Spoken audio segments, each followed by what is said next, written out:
We are live on Rumble Studio. Good morning, Rumble Studio. Thanks for the most part, working better than YouTube's live stream software. I don't know what's going on with YouTube software. That's the one I actually would love to use if they would get the shit working properly. So YouTube, get your shit together. Right for now, we're on Rumble Studio. Maybe we'll stay here. Facebook, we are active. Good morning, Facebook. My Facebook page is /Work on Your Game University for those of you who are Facebook users. We are live on LinkedIn. Good morning, everybody over there on LinkedIn. I can't really see anything on LinkedIn. I can just see that the stream is active, but I don't really see anything else. So shout out to LinkedIn. We are live on Instagram. Good morning, Instagram. Live on TikTok. Good morning, TikTok. Please like the live as y'all are checking in on TikTok. We should be hitting 100K likes on TikTok on a consistent basis. Shout out to everybody who is checking in on TikTok. Those of you who like the live, good morning. Tell me your locations as y'all are checking in. Tell me locations as y'all are checking in on TikTok. Today's topic, we're going to talk about former President Biden's Autopen, what exactly that means. Was Joe Biden actually doing the work that we hired him to do? Because we did hire him as American citizens, whether you voted for him or not. We, as a country, hired him. So we're going to check and see if he was actually doing his job when he was on the clock during the end of at least the second half of his presidency. Let me see. We are good over here, good over there. If you're watching on any other platform, you can still just still like whatever you're doing, just like. As you are checking in, tell me your locations. If you have not yet joined the Circle, our group coaching program, anybody can get in, $97 a month. You get direct access to me, access to our group chats. Make sure you're being held accountable and you start working strategically on your business and personally. You can go to the link in my profile, get into the Circle. Everybody can get into the Circle. It's easy access. We made it easy access for everybody. We got other levels to what we do, but if you're not in the Circle yet, make sure you get in. If you're not in the university yet, at least get in the Circle. So as y'all coming in, shout yourselves out and let's see what we got.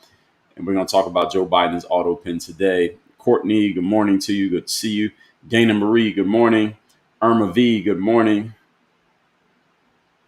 Courtney checking in from Nashville. Shout out to Nashville. Beautiful place. Nashville had South Florida's weather. I will move to Nashville. South Texas. Irma V checking in from South Texas. South Texas had Miami's weather. I'll move there as well. Southwestern Michigan, Dana Marie. I would not move to Southwestern Michigan, but shout out to Michigan. I got a lot of friends in Michigan. I know a lot of people up there, family as well.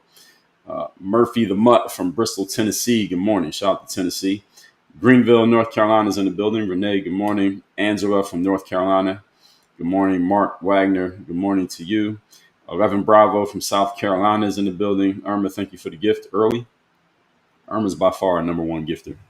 Shout out to Irma V for the gifts. So today's topic today, we're going to talk about, as I said, did Joe Biden's Autopen do all the work, so to speak, at the end of his administration? So what happened is, in this month, July of 2025, controversy came out because people are asking about Joe Biden using this Autopen. Those of you who don't know what that is, Autopen is actually a mechanical device that replicates signatures. And a lot of times you'll see these, let's say if you got an autographed letter from, I remember when I was in middle school, my favorite basketball team at the time was the New York Knicks. And I wrote a letter to the New York Knicks and was trying to get an autograph from Patrick Ewing, who was their star player at the time. And I got something back. And it was like things that they send to anybody who sent in fan mail. This is back when you would actually send physical mail to people.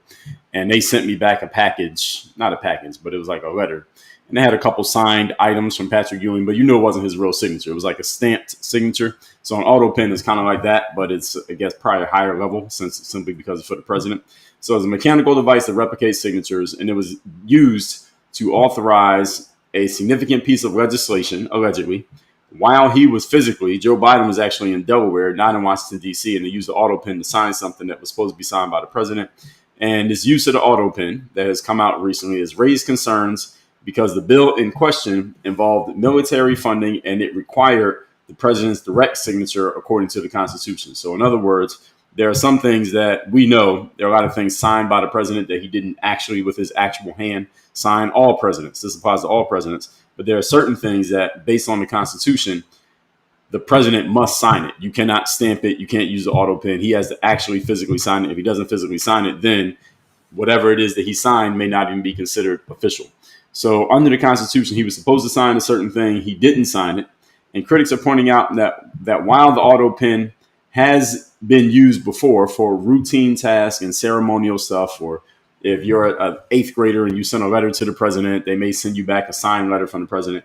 Did the president actually sign that letter? Probably not, but that's acceptable. This one, however, marks a potentially unprecedented delegation of executive authority on a matter of national importance. And people are asking about this because they want to know, did this guy, who was the president, again, this is a job, president is a job, you are hired by the citizens of the United States of America, whether those people voted or not, you work for the people of America, and you weren't doing your job, and something was signed, but not by you. Well, who signed it? This is the question. If Joe Biden wasn't running the country in 2023 and 2024, well, who was running the country? And if he wasn't signing things because he was in Delaware or on the beach or he was taking a nap, who was making these decisions that allegedly were being made by Joe Biden? This is a question that a lot of people have been asking about Biden, about the end of that Biden-Harris administration. So critics point out, again, this has been used before, but this one is a little bit more important. The White House claimed that it was legally permissible, the White House being the Joe Biden White House. They said it was legally permissible. They cited past precedent that other presidents had done this, but they refused to confirm whether Biden had personally authorized the Autopen use in real time. In other words, what people are asking is, did the president say it's okay to use the Autopen for this? Or did someone who's not Joe Biden just say, we're just going to go ahead and get this signed using the Autopen, and we're not actually going to get any, any confirmation from the president himself. We're just going to go ahead and do this, and nobody's going to ask about it. We'll just let this go. But unfortunately, people found out. Now it's become somewhat of a story. So some of the observers suspect that the administration is downplaying Biden's physical and cognitive absence from his duties. I think we can all agree to that. We can all agree, whether you're a Democrat voter or not, we can all agree that during the end of Joe Biden's administration, whatever was happening with him physically and mentally, the Biden White House was trying hard to downplay it and make it seem like he was still in great shape and that he was still cogent and that he was still doing well, and he'd be fine to run for another term and defeat Donald Trump again. We all know how that movie ended. But up until the summer of 2025, around this time last year, or let's say about a month ago, around this time last year, everyone on the Biden side of that administration was saying he's in great shape, he's fine, there's nothing wrong with him. He could defeat Trump again. He's going to run for a second term. There's nothing wrong with Joe Biden. Stop making a big deal about his health. Donald Trump's close to the same age as him. So if Donald Trump's in good shape, Biden's in good shape. And again, we all know how that story ended. So this physical and cognitive decline, his absence from his duties, of course, people on the political right, conservative side, they were framing this incident as proof of this quote unquote shadow presidency, which I think at this point, even people on the political left who are willing to admit somebody who wasn't Joe Biden was running things, that there was somewhat of a shadow presidency because he clearly was not actively doing the job on a daily basis. A lot of people have reported on this. Meanwhile, the mainstream media outlets were trying to ignore or minimize the story, adding two claims of this coordinated effort to memory hold the situation. Memory hold just means act like it never happened. It happened, but we're going to act like it never happened. And nobody talks about it, then the story kind of goes away. And there's been several stories of this, including, for example, something that we may talk about later on this week, the tariffs. Remember how the tariffs were supposed to destroy the economy? What happened to that story? It's gotten kind of quiet, huh? But we may get to that later on this week. I have some things I want to say about that. So that may be a topic as the week progresses. It's only Tuesday. So let me introduce myself. For those who don't know me, my name is Dre Baldwin. Many know me as Dre all day. Former 9-year professional athlete. I run this company called Work on Your Game Incorporated. What we do here is we work with high performance teams and companies. Whether you have a sales team, you got a team of people who need to hit numbers, they have quotas and metrics, usually that's sales, entrepreneurs, high-level professionals who are running teams on weaponizing and systematizing performance, discipline, and accountability. You can learn more about that by going to any of the links that you see in my profile. They all will lead you to the same path, all down the same route, which is to our system. Again, the company is called Work on Your Game. You can find out more about that. The links in my profile. So I will get to questions and comments in about 29 minutes. I want to get through this material if it takes me that long. Then we'll get the questions and commentary. So if you have a question or comment on anything that I'm saying, you can either hold it until I start looking at the comments, or you can share it now, and hopefully I'll see it when I go back through to look at the comments. If you're watching on TikTok, please tap the screen to like the live. We have, as of this moment, 8,000 likes. Let's get up to 10,000 likes before I get into the content here, folks. Tap the screen on TikTok so we can get up to 10,000 likes before I get into the content. It'll make the little hearts come up at the bottom of the screen. And when we get to 10,000, then I'll keep going. Now, I will tell everybody that while I'm talking, the replays to all these live streams are always on my YouTube channel. That YouTube link is in my TikTok profile, but just look me up on YouTube. I'm live on 7 different platforms right now. I meant to check on X. I didn't even check on X. Let me make sure we are live on X. According to what I see here on X, yes, we are live on X. So shout out to X. We are live over there. And I'm live on Rumble, YouTube, X. My X is at Dre All Day. I'm live on Facebook. Let me check that I'm live on Facebook. Yes, I'm live on LinkedIn. LinkedIn, just look up my name, Dre Baldwin, DreBaldwin. Live on Instagram at Dre Baldwin, and I'm live on TikTok. So I'm live on 7 different platforms, all at the same time right now. So I'm looking at different cameras that I have here. So are we at 10,000 likes? Yes, we are. Thank you, everybody, for helping me get the likes up. So let's get into this topic here today with Joe Biden's Autopen. So Autopen is technically legal under certain past precedents. So it's not like using the Autopen is some brand new thing. All presidents do it because, again, all the things that the president that's quote unquote signed by the president, they don't have enough strength in their hands to do all that signing. So prior presidents, Trump uses it, Obama has used it, but they often use it for less consequential matters. That's the reason why this is a story. So the bill that got signed, this involved national defense funding. And again, constitutionalists, like people who are hardcore, everything needs to go by the letter of the Constitution, they are arguing that this requires personal executive attention. And since Joe Biden, whatever he was doing, he wasn't around to do that. A lot of people are saying that Jill Biden, who was not elected, Dr. Jill Biden, not elected. She was not a part of the government, but because she was the wife of the president, she was involved in a lot of things that otherwise a wife of a president, first lady, would not be involved in. She was sitting in on cabinet meetings and all of these things that, what the hell is she doing here in this meeting? But because she was the wife of the president and those people were working for the president, nobody dared question what the hell was happening. But the news got out. The stories were getting out that these kind of things were happening. So this is what people have been questioning. And constitutionalists are saying that this requires personal executive attention. He didn't give it personal executive attention. So that's why people are making news about this. Now, the White House insists that Joe Biden authorized the signature remotely. And if he did, that does meet the letter of legality. So this is the gray area.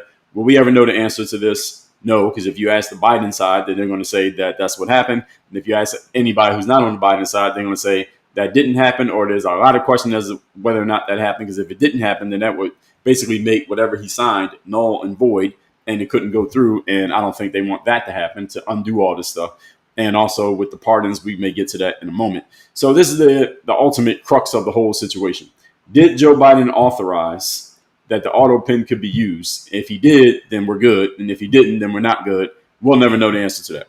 They were saying, I've heard on the Megyn Kelly show, she's brought this up a couple times, that President Trump right now is overseas. I believe he was in Scotland, last place I heard, Ireland or Scotland, traveling, doing his thing.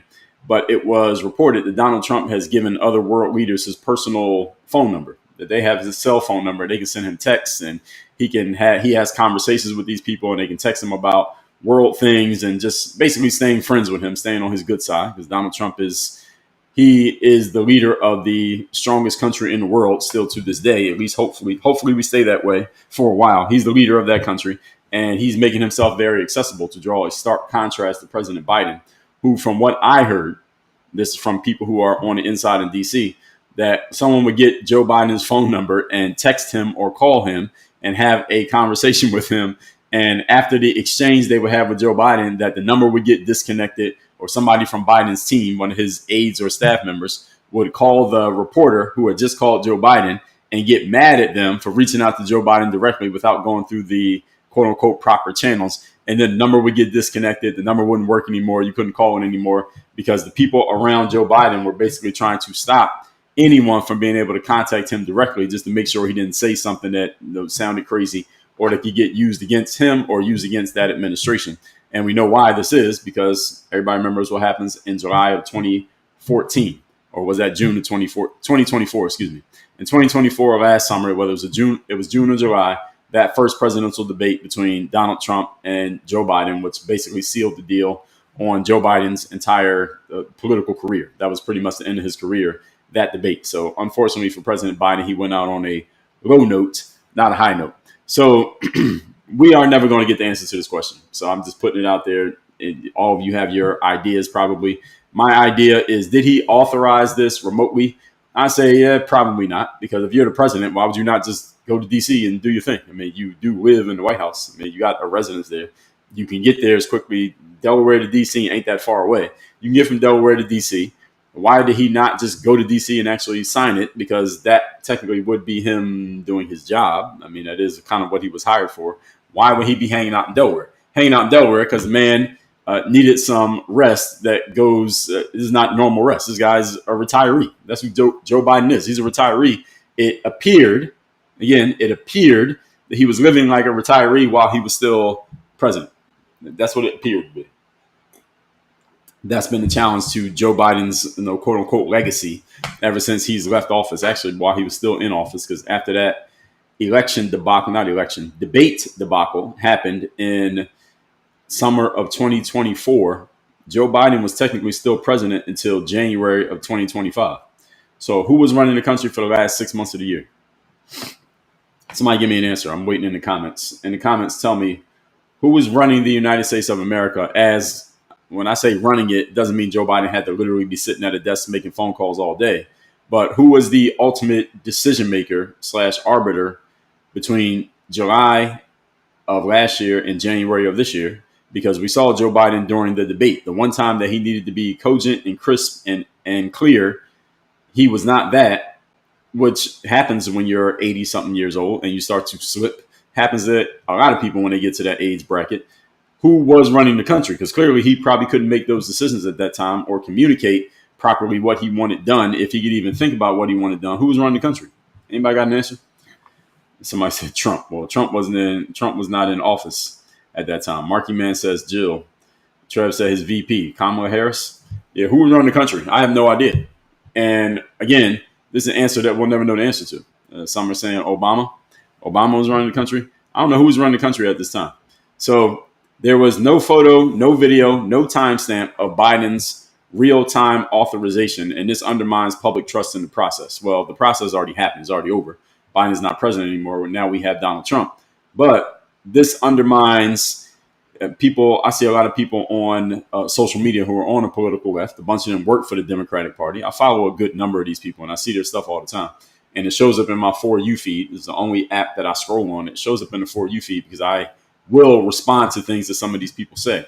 And it appears that when it comes to especially on the political left, they are really good at this, is that they are really good at coordinating certain messaging around certain topics. And they have so many people on their payroll that they send out to say these things, that they are all saying different forms of the same message, and they put it into their own words, and they all put it out all at the same time. So they're basically trying to control the narrative of whatever it is that happens. So when this whole thing came out about the Autopen, or anything that came out about Biden just not looking good or looking bad in the news, and the people on the left knew it was going to get reported in the media by independent and maybe right-leaning journalists, what they would do is run like a counterattack and say, all right, everybody's going to come out and say this negative thing about Biden or Kamala Harris. So they would send out the bat signal, and this would be a real signal, to all the people on their payroll, all the Democratic influencers who they pay, and there's a lot of them.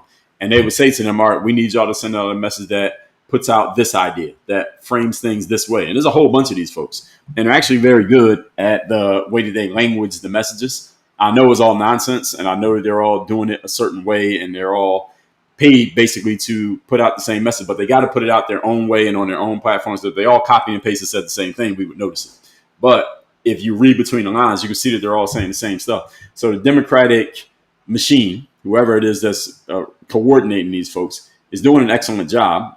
I'm not a fan of what they're doing, but I can't say they're not doing a good job at what they do.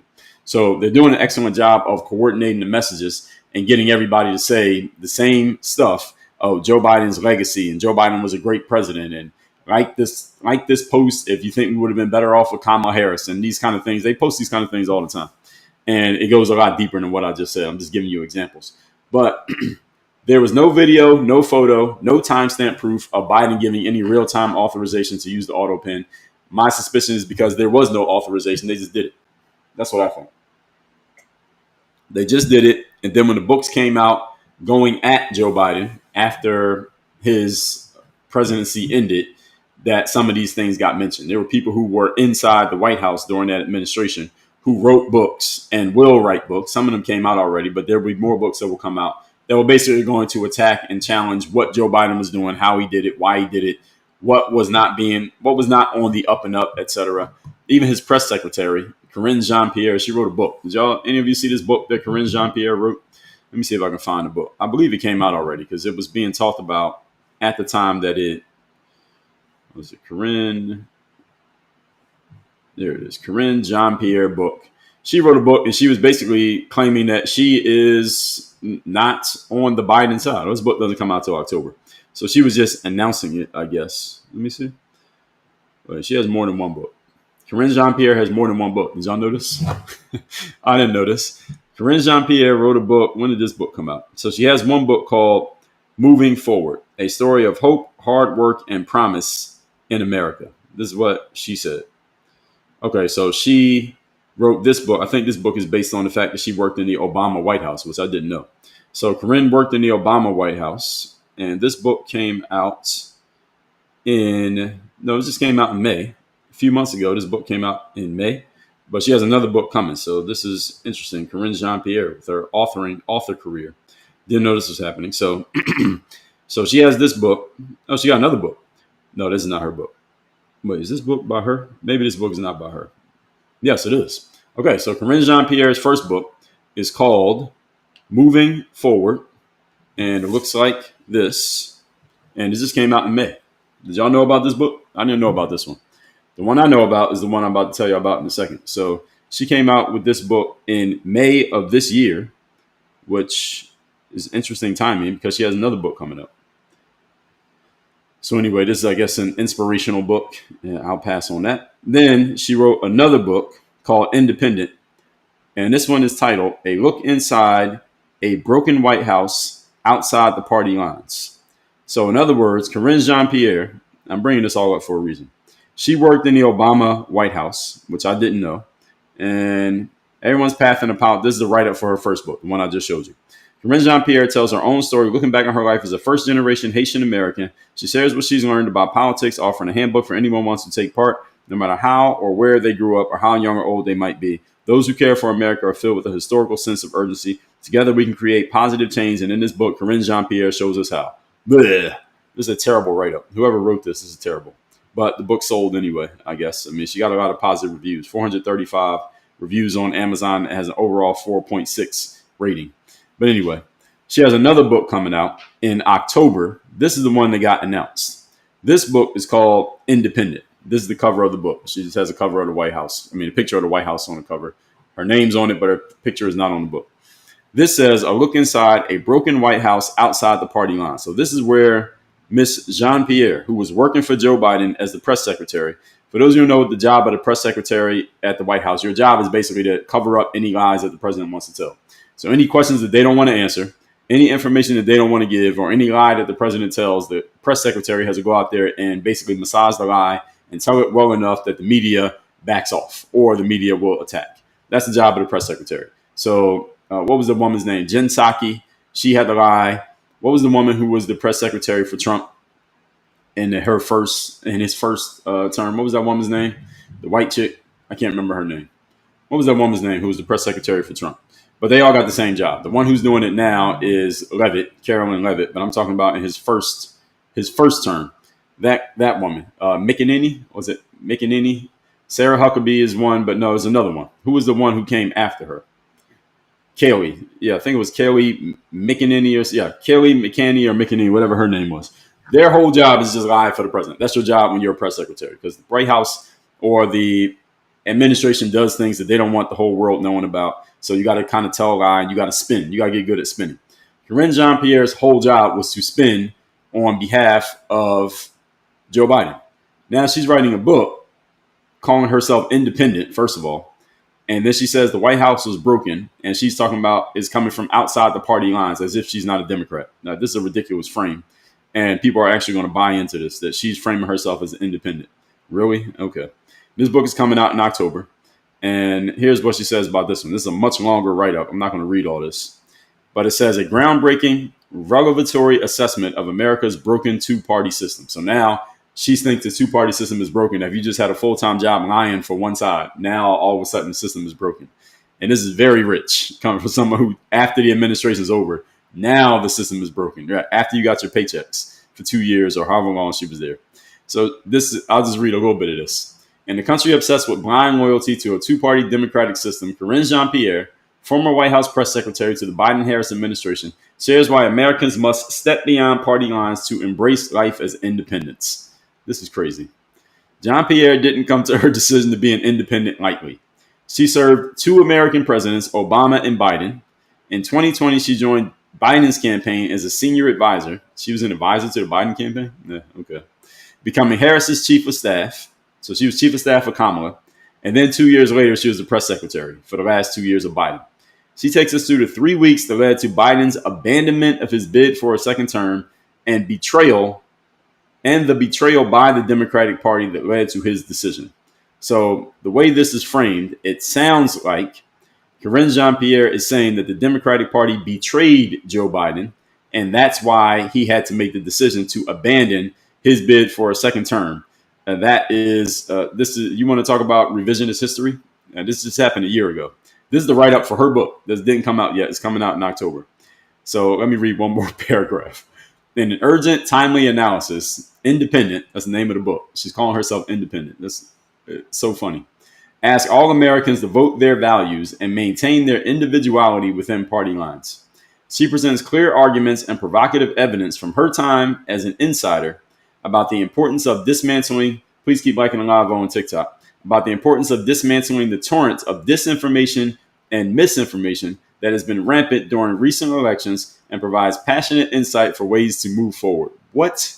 Your whole job when you're the press secretary is spinning information. That's your whole job. Whether you want to call it disinformation, misinformation, lying, spin. This is the full-time job of a press secretary is you got to make the BS sound like it's smart. That's your whole job. That's what she does. That's what Levitt does. That's what Sanders did. That's what Psaki did. That's what McEnany did. They all do it. And she's trying to frame herself as being independent now. I do not think any of the press secretaries I mentioned before would ever even try to even think of, puts the notion that they're independent. Jen Psaki is on the left. We know. McEnany is politically right. We know. We know that Carolyn Levitt is a conservative. You're working for the person and you're basically spinning their stories. How could you possibly be independent when you're doing that? This is a ridiculously framed idea that Miss Jean-Pierre is putting out there. And let's see what it says on her bio. No, I'm not reading. This is too long. But it says, Karine Jean-Pierre's professional experiences range widely from presidential campaigns to grassroots activism to local politics to working in the White House. And right now she works for a company called Move On. She's a political analyst for NBC and MSNBC. Sure. She previously served as deputy campaign manager for Martin O'Malley for president. I don't even know who that is.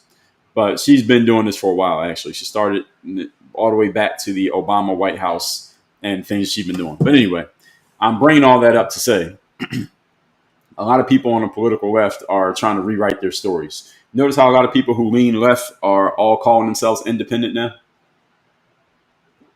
I heard Charlemagne on the Breakfast Club. He claims he's independent. Stephen A. Smith is claiming to be independent. He's coming out saying a lot of things that are seeming to lean him a little bit to the political right. And here's the thing. These people are all chameleons and they're changing their colors after what happened in 2024. These same people, had Kamala Harris won, they would all be flying her flag very strongly right now because Kamala would be in the middle of her first term.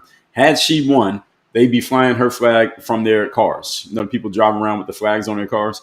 They will be flying Kamala flags. These same people who are calling themselves independent. A lot of people who are hard on the political left, after what happened in November 2024, all of a sudden, they became independent. Now, I have no political affiliation. I'm not on the political right. I'm not on the political left. I'm not a Biden or Obama or Harris supporter. I'm not a Trump supporter. I'm not MAGA. I have no political affiliation. But one thing I will say about people on the political right is at least they keep it real and they're honest and they're consistent. That's what I say about people on the right. They keep it real, they are honest, and they're consistent. Meaning, if they support Trump, they support Trump. And when Trump was not president for 4 years, the people on the right, I didn't hear a whole bunch of people on the right saying, "Oh well, I'm independent now." I didn't hear that. I heard a lot of people on the right saying, "No, I'm still with Trump, and Trump's going to come back in 2024, and we're going to fix the mess that Joe Biden and Kamala Harris are creating right now." That's what I heard from people on the right from 2021 up through 2024. That's what I heard people on the right saying. But I see a lot of people on the left, very not sometimes quietly, sometimes not. As soon as the left loses, i.e., Kamala losing the election in 2024, pretty handily losing that election, now all of a sudden, all these people who would have been supporting her hard and saying, "Well, we can't have Trump in. You got to support Kamala. You got to support a black woman. People are scared of a female being in leadership." All the nonsense that people were saying. Now, all of a sudden, all these people are independents. They won't even stick with their own team. You ride with them. If that's the team that you're with, ride with them. I notice a lot of people on the political left seem to be very opportunistic about what they want to claim and what they want to support, depending on who's winning and depending on who's not winning. Anyway, let's continue. So supporters are arguing that supporters of Biden, they're arguing that the practice of the Autopen enables continuity of government even if the president is away from D.C. Now, that sounds good, but it's nonsense. Opponents say it reveals Biden's increasing absence from presidential duties, and it fuels speculation about how much cognitive decline Joe Biden was in while he was still president. And of course, we know he came out with the cancer diagnosis after his presidency was over. How many of you think that he already knew what that diagnosis was while he was still president? Give me a yes or a no. Do y'all think Biden knew what his diagnosis was, that he had a disease while he was still president, or did he just find out? Put no if you think he just found out after he got out of office, or put yes if you think he knew while he was still in office that he had that diagnosis. I think he knew. And this is the reason why, and I may do a live on this, Joe Biden's doctors, they've had a couple of his doctors who have been called to testify in D.C., and more than one of them has decided to plead the fifth, basically against incriminating themselves because they don't want to answer any question in which their answer might put them in a position to where they could face more serious charges or incarceration. I believe my theory, the reason why they don't want to answer those questions is because they answer those questions, they're going to make the Biden White House look bad. They're going to make themselves look bad. They're going to undermine their own medical credibility if they were to tell the truth. Therefore, they're saying, let me just not say anything at all. So most of you I see saying yes. I think he knew exactly what the deal was. And to give some credit, for lack of a better term, it's not really credit, it's a different word I would use here, to the Biden side and Joe Biden himself, former President Biden, if he was dealing with that, let's just say he had already been diagnosed, but they kept it quiet. Because had that happened while he was active, let's say they found that out in 2022 and they announced that, all right, the president has cancer. And people are already talking about this guy's old. They're already talking about he's slow. They're already talking about he's declining. There would have been a lot of noise, a lot of chorus to just push him out and make him step down now. And all of you people on the political left, you would have got what you wanted. You would have had a black female president. Kamala would have been president at least for 2 years. Now, she didn't have to get elected. She just came in on Biden's back. But if Biden gets pushed out in 2022, Kamala could be president for 2 years. She would have tried to run a re-election, quote unquote, campaign. She still would have lost in 2024. But at least ceremoniously, we would have had a female black president for that little bit of time. And the reason why this didn't happen, for those who don't know, or those who don't listen to political insiders on DC, is that it was just Joe Biden's ambition to finally be president. The guy's been in politics for 50 years. It's all he's ever done professionally, but also his wife. It is said that former First Lady Jill Biden was very ambitious about her own ideas about what she could do in such a position as being First Lady. And when Joe Biden was faltering and doing whatever you saw him doing that debate in the summer of 2024, that Jill Biden had some ambition, and she was, according to what I've heard, she was the reason why he wanted to run for re-election, that he wanted to run again, even though it was clear that he was starting to fall apart. And then again, the debate made it clear and sealed his fate. But his wife was the one who was really pushing, hey, let's keep this, let's stay here, let's stay in this position, let's stay in this power. And had she not been so ambitious about it, maybe Joe Biden would have stepped down whenever he found out, if he found out. Again, this is all theory. We're all theorizing here that he knew. We don't know if he knew. All we know is what they reported. But let's just say he found out in 2022 he had it, and he would have stepped down right then. then they would have stepped out, left the White House. Kamala would have stepped in. We would have had her as president. She would have got her 2 years. Again, I think she still would have lost in 2024, trying to run a re-election, but she would have got her shine. But they didn't do that because Jill Biden was driving the car more than Joe Biden was driving the car. And just as a matter of record, Jill Biden was on the cover of, was Jill Biden on the cover of Vogue more than once? I think Jill Biden was on the cover of Vogue. Let me see. Jill Biden, Vogue cover. Yeah, so Jill Biden was on the cover in August of 2024, and it said, "We will decide our future." Let's see if we can find what this looked like. So nowadays, when you look up stuff, they give you this AI layout of this whole thing. And this cover came out shortly after the debate of that basically ended Joe Biden's career. And it was supposed to project strength and elegance, according to this AI write-up that I'm reading here. Let's see what this cover looks like. So Jill Biden. So this is the cover. This is Jill Biden on the cover of Vogue magazine. Okay. I'm bringing this up for a reason. All right, this is Jill Biden on the cover of Vogue magazine. This is in August of 2024 after Joe Biden's flop in that debate. You know who has never been on the cover of Vogue magazine? Donald Trump's wife. Then Donald Trump's wife used to actually be a model. Yeah, I know she did some other things too. But Donald Trump's wife used to actually be a model. And Donald Trump's wife actually has fashion sense, Melania Trump. Why has she never been on the cover of any of these magazines? So they had Michelle Obama was on the covers. They had Jill Biden on the covers. Melania Trump actually has fashion sense, and she knows how to dress. She knows her way. Melania Trump knows her way around a Nordstrom, I would think, or a Bloomingdale's. Would you all agree? Again, you don't have to be a supporter of Donald Trump, but the woman knows how to dress. What is she, about 50? Probably something like that. How old is Melania Trump? 50, probably, maybe something in that range. How did they never have her on the cover of one of these magazines, but they had Jill Biden? Can somebody explain that to me? She's 55. So she's 55 years old. How did they never have her on the cover of one of these publications when she could actually pose as a actual model in one of these places? This is a question that anytime Jill Biden comes up, I'm like, how they put her on the cover of Vogue with what she was wearing? Really? Anyway, let me continue. Back to the topic. So the administration is they're trying to frame this as efficient delegation. No. You can't delegate signing your name to a document that must be signed by you. That's not delegation.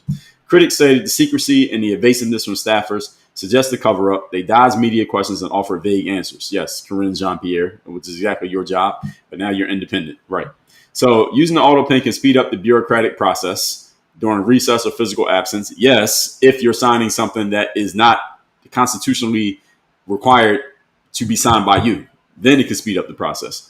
So the timing and the importance of this whole thing made it a dangerous precedent. It suggests what some people are calling like a shadow presidency or a puppet presidency. Will we ever really know? We won't ever really know. All we're going to have is whatever's in the books that come out and whatever people report. And then people will get to decide. If you lean more to the left, you're going to ignore it and memory hold this story. If you lean more to the right, then you're going to push on it and say this guy wasn't even signing documents he was supposed to sign.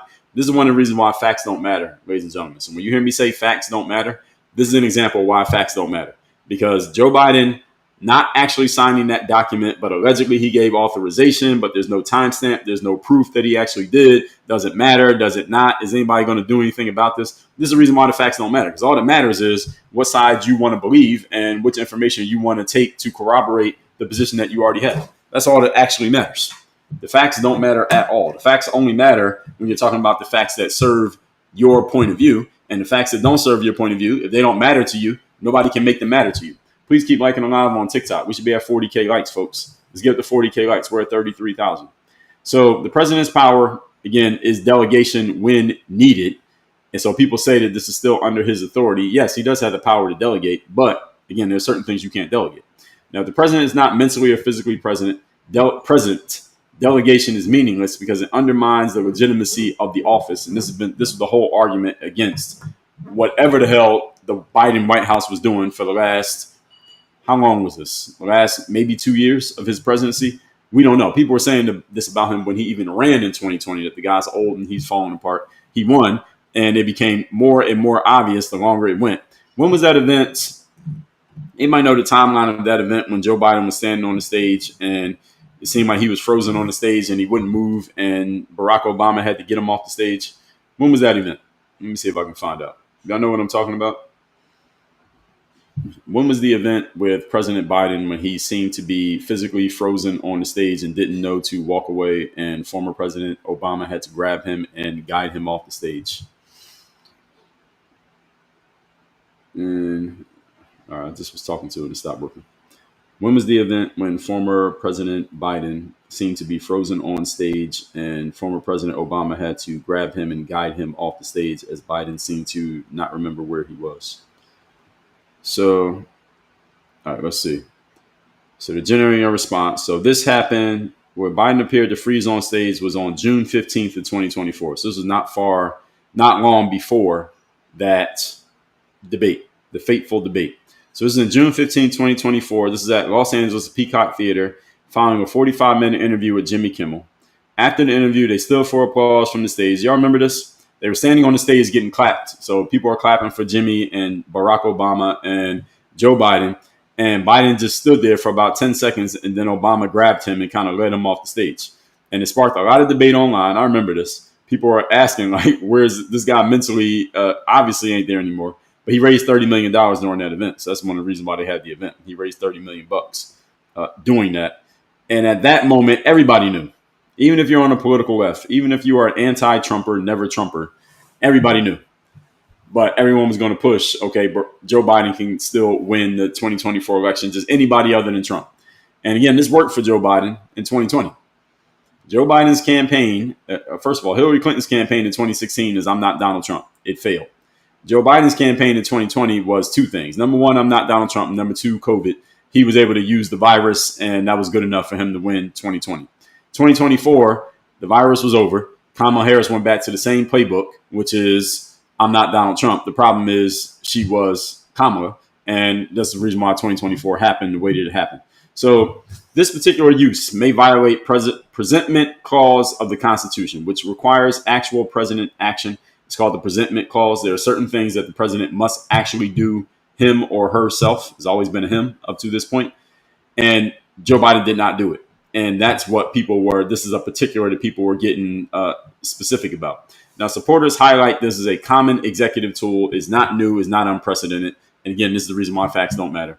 And critics warn that it erodes public accountability because the Autopen can become normalized for major decisions, which means someone who's not the president could be making decisions that they're not supposed to be making. And who do we hire? The president. The president's not doing a thing. That undermines our trust in whatever's happening in D.C. on top of the distrust that many of us may already have.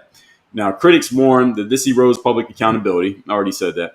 It could theoretically prevent legislative gridlock. In other words, get things done faster. And this is being ignored by the mainstream media. It's already been ignored by the mainstream media, which raises the suspicion. And again, if you really want to know what was happening, you're going to have to read all the books. So read Karine Jean-Pierre's book. Read the books by the people who lean more to the right. Read the books of the independent journalists. If you want to know the details of what was happening in the Biden White House, you can't ask the Biden White House. They're not going to tell you. What you got to do is go read the books of the people who are writing about this stuff. And there's a lot of them, by the way. So for those of you who don't know, there's a lot of people. Let me see if I can get you a list of a few of them, because I've heard many of these people. If you listen to, the person I listen to most when it comes to daily reporting journalism is Megyn Kelly. And every episode she has guests on the show. So it's not just her talking.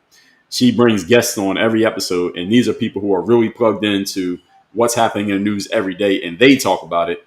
And through those people and through Megyn herself, that's how I can learn more about the things that are happening. But she's pretty good with the guests. She's had a few of these people on.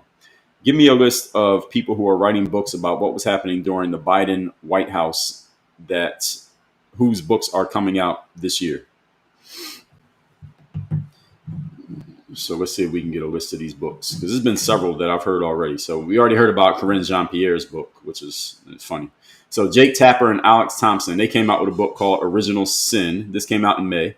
I have this book. I haven't read it yet. So this is called President Biden's Decline, Its Cover-Up, and His Disastrous Choice to Run Again. Now, this is by Jake Tapper, this is very rich by Jake Tapper, because Jake Tapper clearly leans to the political left. And Jake Tapper, when people were coming on his show, I believe he works on CNN, or at least he did, people were coming on his show and questioning Joe Biden's mental acuity. He was pushing back and attacking them for what they were saying about Biden. And now he's writing a book talking about Biden's mental decline. Like, wait a minute, dude.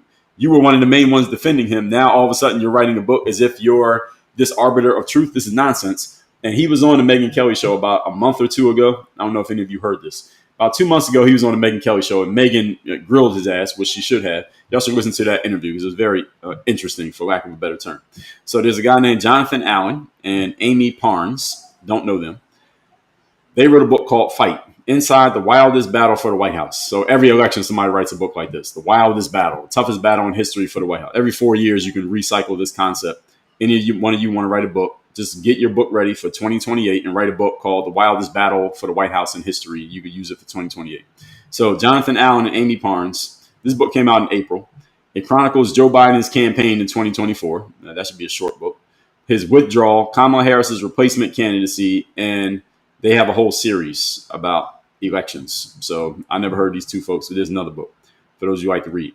Chris Whipple, he wrote a book called Uncharted, How Trump Beat Biden, Harris, and the Odds in the Wildest Campaign in History. What did I just tell y'all? Everybody says this campaign is the wildest every 4 years, the wildest campaign in history. So Chris Whipple wrote a book. This came out in April. It examines the 2024 election, including Biden's cognitive health issues and the campaign's internal denial leading up to Trump's victory.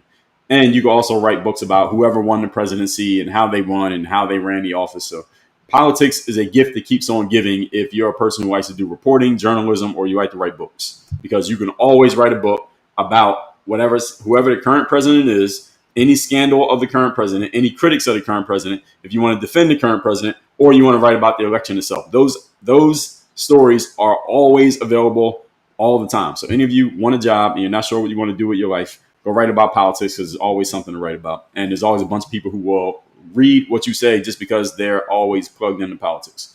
So there's a lifetime job for any of you. One more book. Josh Dawsey, Tyler Pager, and Isaac Arnsdorf. Again, never heard of these people. They wrote a book called 2024, How Trump Retook the White House and the Democrats Lost America. Now, here's the thing. Had Trump lost, they would write the same book. They would just flip it around. How Trump lost America and the Democrats retook and kept control of the White House. He write the same book, they would just change the framing. So this book came out in July 8th, about 3 weeks ago. Comprehensive investigation based on over 300 interviews covering the Biden, Harris, and Trump campaigns during the 2024 election. So you see what I just told y'all? If you want a full-time job and you want to always have something to do, just talk about politics. Now, here's an interesting thing. Upcoming but not yet published. Joe Biden himself, listen to this. Joe Biden, former President Biden, has signed a lucrative deal. I don't know how much that means. Probably in the upwards of $30 to $40 million, probably, for those of you who don't know kind of the economics of this stuff. He signed a deal probably for $30 million to write a memoir. So Joe Biden is going to write a book, y'all. How many of you think Joe Biden is actually going to write a book? How many of you think Joe Biden is at a computer writing a book? Put yes if you think Joe Biden is actually writing this. Put no if you think somebody that's not Joe Biden is writing this book. So Joe Biden is going to write a book recounting his White House tenure. All right, that's what he's going to do. Publication date has not yet been disclosed. Industry sources say it's a multi-million-dollar advance and a manuscript that was due in March of 2025. So they say that the manuscript already had to have been delivered in March of 2025. The book will come out. It might take 2 years before the book comes out. But Joe Biden allegedly has signed a publishing deal to write a book. How many of you think he actually signed the deal? Did he actually sign the contract, or did he have used the Autopen?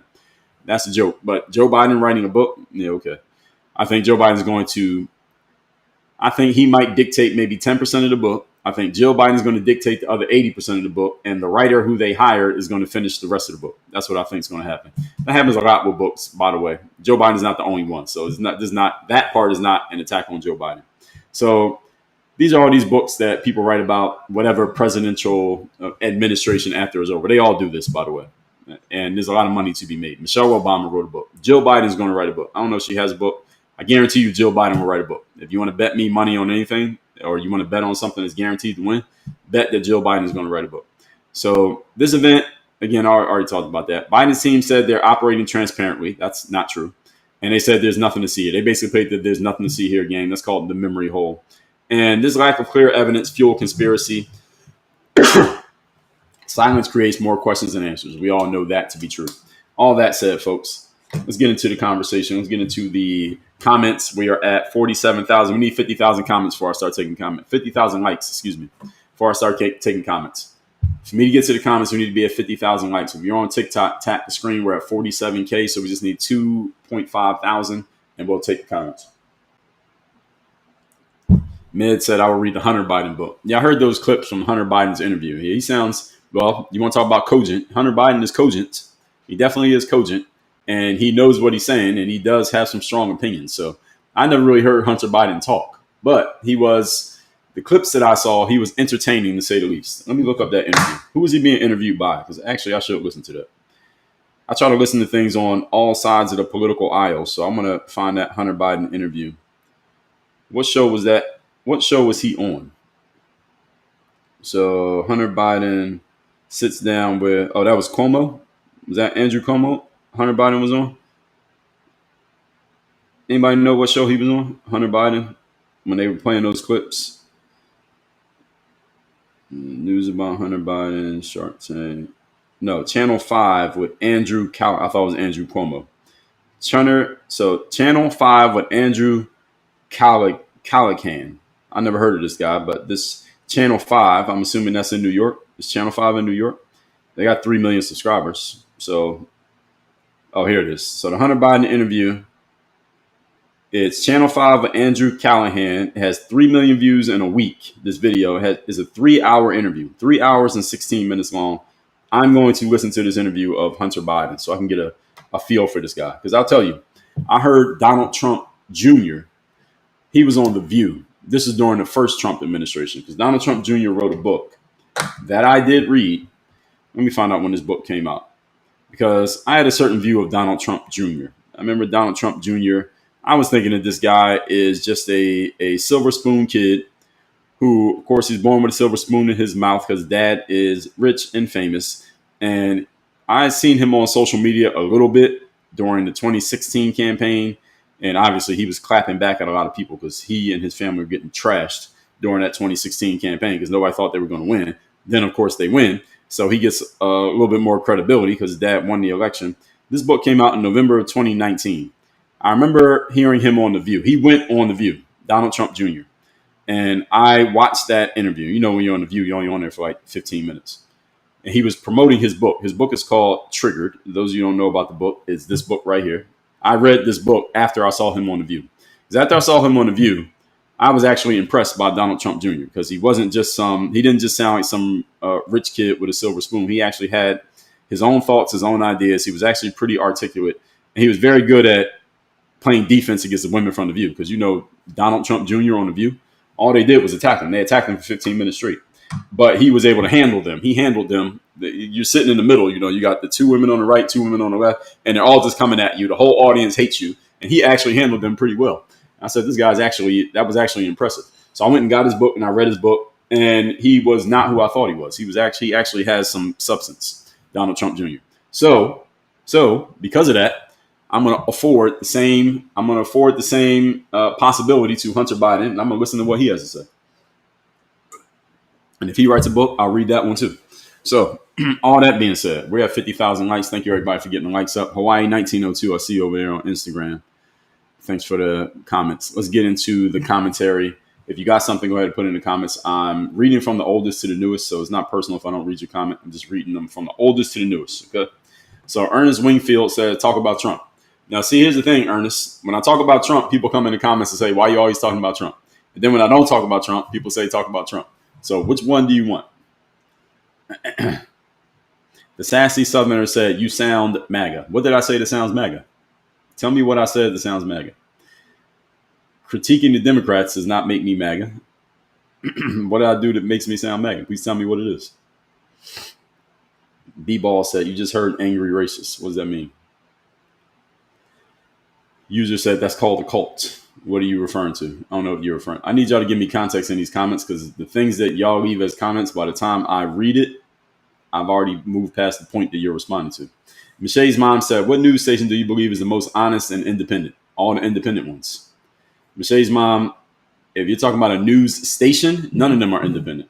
So if you want a news station that's independent, you got to go to an independent platform. So my favorite is Megyn Kelly, as I said. When it comes to everyday news, what happened in the news in the last 24 hours, and talking about it and putting it in context and explaining it and bringing on people who are actual political experts who study this stuff as a full-time job, I think Megyn Kelly's doing the best job. So she comes on, she talks about it, she offers her thoughts, but she always has guests on her show. So it's never just her talking.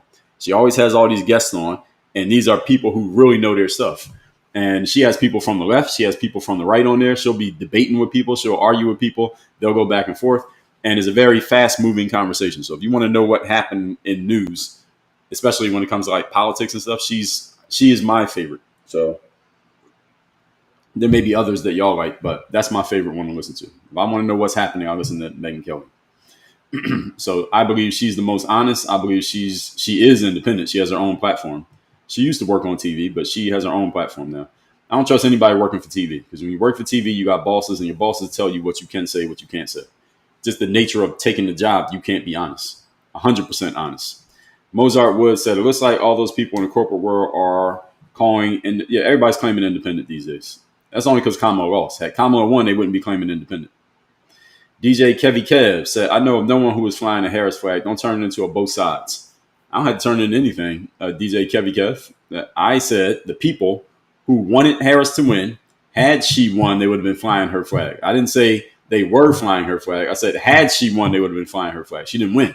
So they can't fly her flag because she lost.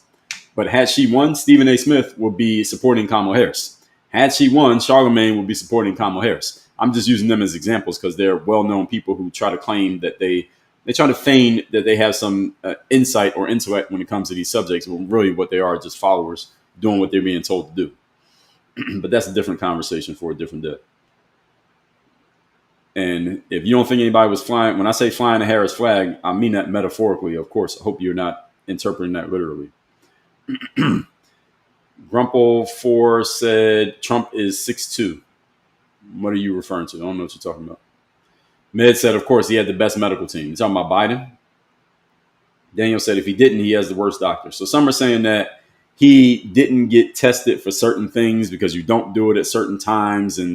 But again, I mentioned Megyn Kelly. When that came out, when Biden announced, I remember when he announced that he had cancer a couple months ago, she had a doctor on the show, a guy who's like one of the foremost experts on cancer treatment and all that stuff. And the way the doctor broke it down, y'all would have to listen to him because he explained it in too much detail. The way he broke it down was, his conclusion was, there's no way he didn't already know. There's no way that this is they just found out. There's no way. With the best doctors in the world, and you're the president, and you're 80-something, and you already look like you're slipping, there's no way they didn't test for this. And they are just doing this as a way of kind of controlling the news cycle, which is what you have the power to do when you're the president of the country. Renee said Biden and his family knew, so did Nancy, Chuck, Obama. Yeah, they probably all knew. But he probably didn't want to step down. He didn't want to step down. He wanted to hold on to that power, and they couldn't make him not keep trying to run for president. And then after that debate, he looked so horrible, even he had to read the writing on the wall, and he had to step down. I think they were trying to get him to step down as early as late 2023, just announce, hey, I'm not going to run again. That way the Democratic Party could have had a primary, an open primary. I think they would have had an open primary. Kamala's presence be damned. They would have had an open primary. Kamala would have had to compete against everybody else. They would have picked their best possible candidate, which would not have been Kamala, and that person would have won against Trump. And I think whoever that person was could have possibly beaten Trump in 2024. But we got what we got, and Trump ends up winning. I don't think Kamala Harris was the best option that the Democrats could have surfaced for the 2024 election, but they let it play out the way they let it play out. So they got what they wanted, which was Biden until it couldn't be Biden anymore. Lisa, thank you for the follow. Kathleen said they all knew. DJ Clown, thanks for the follow. Social Offshore said nobody's defending Autopen, and doctors have already discussed the timeline. Fifth because HIPAA. Yeah, well, there are certain things they can take the fifth on, but other things that they can't. But again, they're not being called to court, so they can use that and not say anything if they don't want to. So that's the reason why they're taking it, so that they don't say something that could land them in court to where they would be in more warm water. Let's put it that way. Lynn said, how is this important now? Because it came out now. What difference does it make? Because he was the president.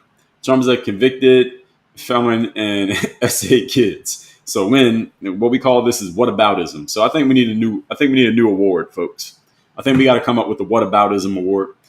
Because as long as Donald Trump's president, we got to, I think the whataboutism award is a legitimate thing. So the whataboutism award is whenever I talk about something that puts the spotlight on the political left, somebody comes in these comments and they say, well, why are you talking about that? Why are you talking about these things? We need to talk about Trump. And then when I talk about Trump, somebody says, why are you always talking about Trump? So anybody who does one of those things, they get the whataboutism award. So Lynn, you get the whataboutism award for the day. She said, how is this important now? It was important now because this is what is being talked about. I talk about current events. This was a current event. That's why I'm talking about it. And then she says, I'm assuming, Lynn, you're a girl. And what difference does it make? I just said it makes a difference because Joe Biden was the president of the United States. President is the biggest job in America. It is the number one job in the country. You are elected by 300 plus million people, even the ones who didn't vote, even the ones who didn't vote for you. You are the leader of all of us. We voted for you. You are our employee. That's the difference that it makes. Then you change the subject to talking about Trump. We call this the relative privation fallacy. Relative privation fallacy is someone says, why are you talking about this when you should be talking about this? Because this is more important. They do that as a way of deflecting and taking your attention away from the thing that they don't want you to notice. So Lynn, you get the whataboutism award for the day. Congratulations. Mozart Wood said yes because he wanted to win some public sympathy. Yes, what I think they were trying to do by announcing it now is get people to look at Biden as a sympathetic character rather than just looking at what he was actually doing in the White House or not doing, or how he fumbled the ball in such a way the Democratic Party ended up with a candidate that they probably didn't want, and then Trump ends up winning. And because that actually all comes back to Joe Biden. Because if Joe Biden has said, I'm stepping down after this term, then the Democrats would have did what I explained a couple minutes ago, and maybe they could have surfaced a better candidate to go against Trump. Kuya Ben said Kamala is not black. Well, we talked about that. Kuya did a whole 2 to 3 hour live stream on this very subject back in September or October of 2024. You can go find it on YouTube.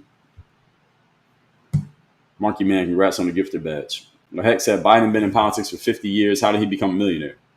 Politics, like you just said. Lynn said this is BS. We have real problems. So Lynn already explained the relative privation. You just use it again. Caricature Creations, Waterloo, thanks for the follow. John said, you are making a lot of assumptions. Well, sometimes you got to make assumptions when you don't have all the information or all the quote unquote facts. They won't give you all the facts. So you have to make assumptions. You have to have theories. You have to have ideas and opinions. And I have labeled all of mine. I'm not stating them as fact. I'm telling you their assumptions. Heck said, I believe Jill Biden did what W. Wilson's wife did, took over as president. Well, it seemed like she was running, well, it is known here's a fact for you. She was running some of those cabinet meetings, even though she wasn't a member of the cabinet, and she wasn't even the president. But she was running the meetings, and Joe Biden wasn't even at the meetings. That was being reported, but nobody was really making any news about it, except people on the left. Meds said Melania is gorgeous and elegant. Well, she is. I mean, nobody can deny that. So why is she not on the cover of Vogue? She's the first lady. Arnie said Time doesn't like her. Well, none of the magazines like her. That's why she's not on the cover. Barry said because she is an immoral person. I don't think Vogue cares about morals. All right. Then they have Kim Kardashian on the cover. So you can't claim morals. Stop it. Jewel Greer said, yeah, she's 55. ASB says she knows how to undress. So she knows how to dress too. I think everybody knows how to undress. Carolyn says she's a Republican. Yeah, that's the reason why. Not only she's a Republican, but she's with Donald Trump. Not just Republican. That's a double whammy.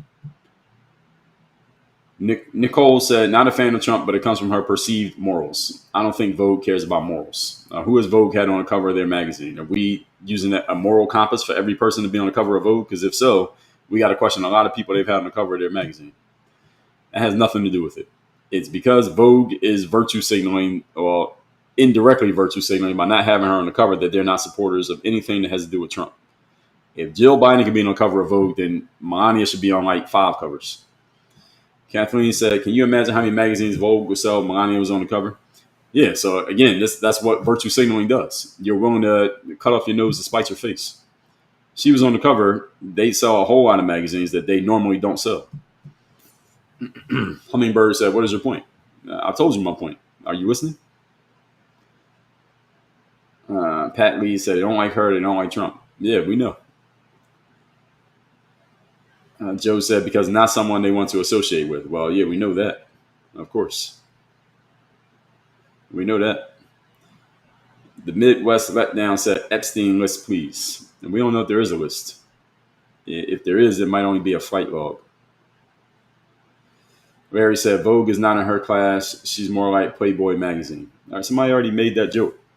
Uh, Again, Kim Kardashian was on the cover of Vogue. So, I mean, what we doing? If you want to make that joke about Melania, how do you explain Kim Kardashian?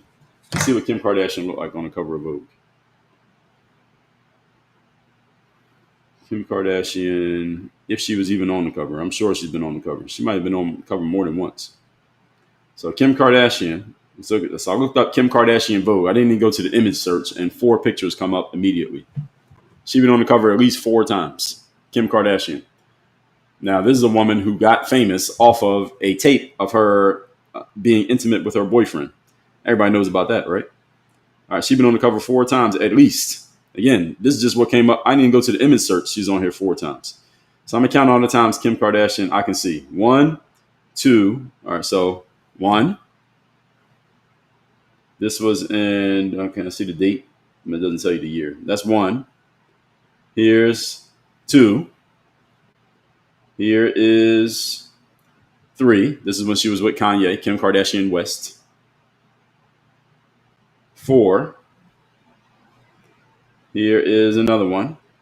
The fresh out the shower Kim Kardashian with the wet hair. 5. Is this her? Yeah, here's another one. This one looks like it's the Spanish version. España. 6. Here is, I don't think that's Kim Kardashian. Here is this Kim Kardashian.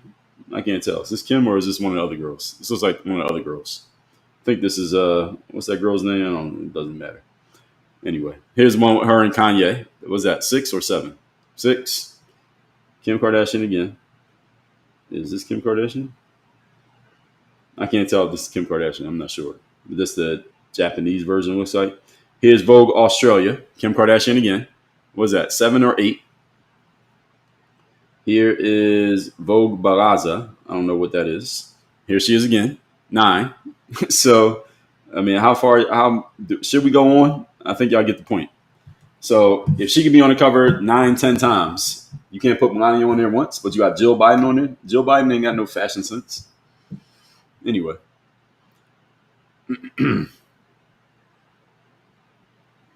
A. Williams said most people don't write their books. Well, a lot of public figures don't write their books, but that's always been a thing. It's not a new concept. So people try to discredit somebody's book by saying they didn't actually write it, but a lot of people don't write their books, as you said. But then a lot of people who are actual authors do write their books. So it depends on who the person is. But there's a lot who do and there's a lot who don't. As long as it's your thoughts, then that's fine. Viva La Coca said, you are aware that Donald Trump has several books he's never touched a piece of paper to write. Relative privation. Why are you changing the subject to Donald Trump?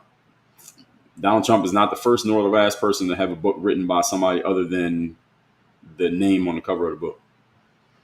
Well, why are you making it about Donald Trump? Again, this is the whataboutism award. The whataboutism award is only going to anybody who tries to change the subject to Donald Trump when the subject is not Donald Trump. That's who the award goes to. Blah, blah said, do you think someone actually sat down to write a book? I don't think most books are written by, it's not most books. I think a lot of you, because you see these famous public figures, you think that this is the way it goes. Most books are written by the person whose name is on the cover of the book. Now, the famous people, well-known people, you could take like a football coach or a politician. A lot of them, or even an influencer, a lot of them don't write their books, but they are a small percentage of the population. Most authors, I know a whole lot of authors. I'm an author myself. Most authors write their own books. So it's not most. If we took all the books in the bookstore, most of them are written by the person whose name's on the book. Med said, I will read the Hunter book. I'll read the Hunter book too. I read Donald Trump Jr. I'll read Hunter. I'm going to listen to his interview first. Med said, I worked with Hunter at MBNA. Okay, what is that, a bank? Kathleen said it was a liberal podcaster. It looks like it's a news network, but I'm going to listen to what he had to say. Little Blue Texan said, it's just a podcast, not a news station. Well, the channel that the video is on says Channel 5 with Andrew Callahan, so maybe that's just the name of his platform. Let's see. It just says Channel 5, so let's see. Yeah, so it's just I guess he's just a guy, but he calls his platform Channel Five. Okay, well, whatever he calls himself, I'm gonna listen to it no matter where it is.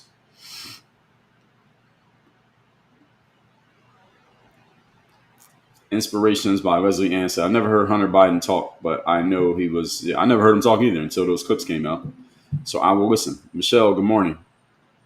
Liam Lisa said, JR is the one who recommended JD Vance to his dad. Oh, Junior said JD Vance. Okay. Mary said, no foul language. Grome said, the Trump children are all very intelligent and articulate. People just love hating them.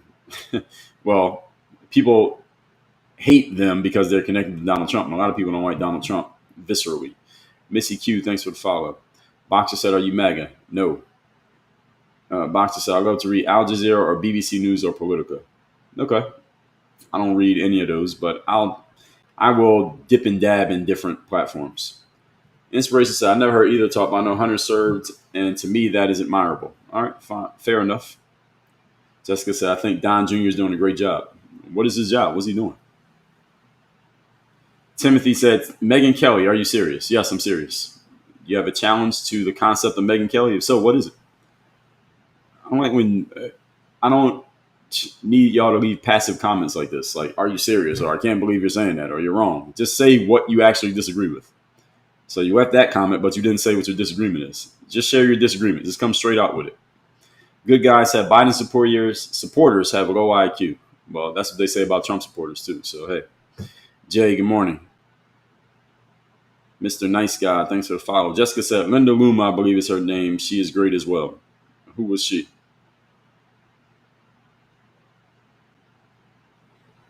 Jay said, have a great day. Nice meeting you. Have some law work to do. All right. Have a good day. Marky Man said, do you think the books would have come out if Trump lost? Yes. They just would have been on the opposite side. Same books. They just would have wrote about a different subject. These people, full-time job is to write books about politics. So whatever's happening in politics, they write a book about it. Doesn't matter who's winning, who's in charge, who won the last election. They'll just write a book about that person. Whoever it is, that's what they write about. If Trump had lost, there'd be a bunch of books talking about the end of Trump and Trump's done and the end of Trump's career, et cetera, et cetera. And at the end of this term, in 2028, a bunch of books are going to come out about that anyway. It's going to be a different angle, but it's going to be the same concept. The end of Trump's career is going to had to be written in a more positive way, though, because he won the election. But had he lost, they'd be writing those books right now and trashing him. So that's what it is. Mr. Nice Guy said Democrats should have had an open primary is what you mean, not an open debate. Inspiration said every president doesn't want to step down. Yeah, I can understand why Joe and Jill didn't want to step down, but not stepping down ended up costing the Democratic Party in the long run. Mary Mills said Hunter was in the Navy Reserves, was discharged. Oh, never in the war. Okay, so someone's clearing up the thing about Hunter. Mia said, let's talk about our current president's health. Okay, so there is the Whataboutism Award number 2 of the day, Mia. Actually, I can give it to a bunch of you, but I'm going to give it to Mia for bringing that up. So completely changing the subject, talking about the current president. The topic here today is about Joe Biden. Donald Trump is not the topic here today. And I didn't mention him in my points. I'm only mentioning his name because y'all keep bringing him up. Daniel said, I listened to that Megyn Kelly episode, and I think that says it all. Which episode? Mr. Nice Guy said they could have had Hillary. For what? 2024? I think Hillary's washed. I don't think 2024 Hillary was a good candidate. LeBron Fuller said, thank you for saying that. You're welcome. I don't know what I said. Good guy said Democrats wouldn't vote for a J person, so we had Tim Walz. Yes, they should have chosen Shapiro. If that's what you're referring to. Shapiro, the governor from Pennsylvania. Kamala should have had him as her running mate, but they stupidly chose Walz. That was a bad idea because with Shapiro, they probably would have won Pennsylvania. And Pennsylvania was a very close race. It was a very close state. It's been close for several years. They needed Pennsylvania. That might have changed the election. So they didn't want to pick Shapiro because of the whole conflict going on over there, and they should have took Shapiro if they were trying to win. But, hey. Little Blue Texan said, I think Kamala was the best candidate given the circumstances, whether they were self-created or not. Best candidate for who? I don't think she was the best candidate. And my reasoning is, again, she didn't have to go through you got to go through the gauntlet. I mean, to be a really good candidate, you got to be battle tested. She wasn't battle tested. That's what I think her biggest weakness was. And I think had she gone through the whole battle, she wouldn't have won. So that's the problem. Michelle said, I can't think of a Democratic candidate who would have beat Trump in 2024. I think there were others who had a better chance. I don't know if anybody would have won because the Trump train had a lot of steam in it by the fall of 2024. Because all you had Trump coming back with a vengeance after what happened in 2020. You had the failed attempt on his life, two possible failed attempts on his life in the summer of 2024. You had the whole Biden situation with the border and the fiasco at the border for the Biden-Harris administration. You had all of that. Then you had all the lawfare, all the lawsuits and the court cases against Donald Trump in 2024, clearly designed to stop him from being able to even run, let alone to win. There was a lot of momentum on the Trump side in the fall of 2024. So I get what you're saying, Michelle. At the same, and I do think he would have won against whomever the Democrats put up. However, I think a different candidate would have had a better chance of winning than Kamala did. I don't think Kamala was a very good candidate for against whatever version of Trump you had. I don't think Kamala was a good candidate. And I just explained why. She hadn't gone through the gauntlet. That's the reason why they should have had a primary, because if they had a primary, whoever came out of that primary would have had to actually beat other people to get the position. She didn't have to beat anybody. And she wasn't ready. I don't think she was battle tested. It's kind of like somebody goes into a boxing match and the only person you ever boxed was a punching bag. Then you go into a ring against a person who's actually hitting you back. It's a whole different situation. And she wasn't ready for that. So I think they should have, because even the people who could have run, let's say it was Shapiro or Whitmer or Newsom, all of them are governors. And to be governor, guess what you got to do? You got to actually campaign and beat somebody. So in a big race, governor is like next to the Senate, probably the biggest race other than president. So you got president, I would say Senate, and then governor are probably like the three biggest campaigns in America. And those people all won their campaigns. Kamala was, what was her job before that? It wasn't as big as those. So, well, she was a senator, right? Was she a senator or a congressperson? I think she was a senator. So technically you could say with the Senate, I would say governor of California is harder than senator simply because it's two senators, one governor. So that's where I think they made a mistake. And I think Biden kind of checkmated them with the decisions that he made.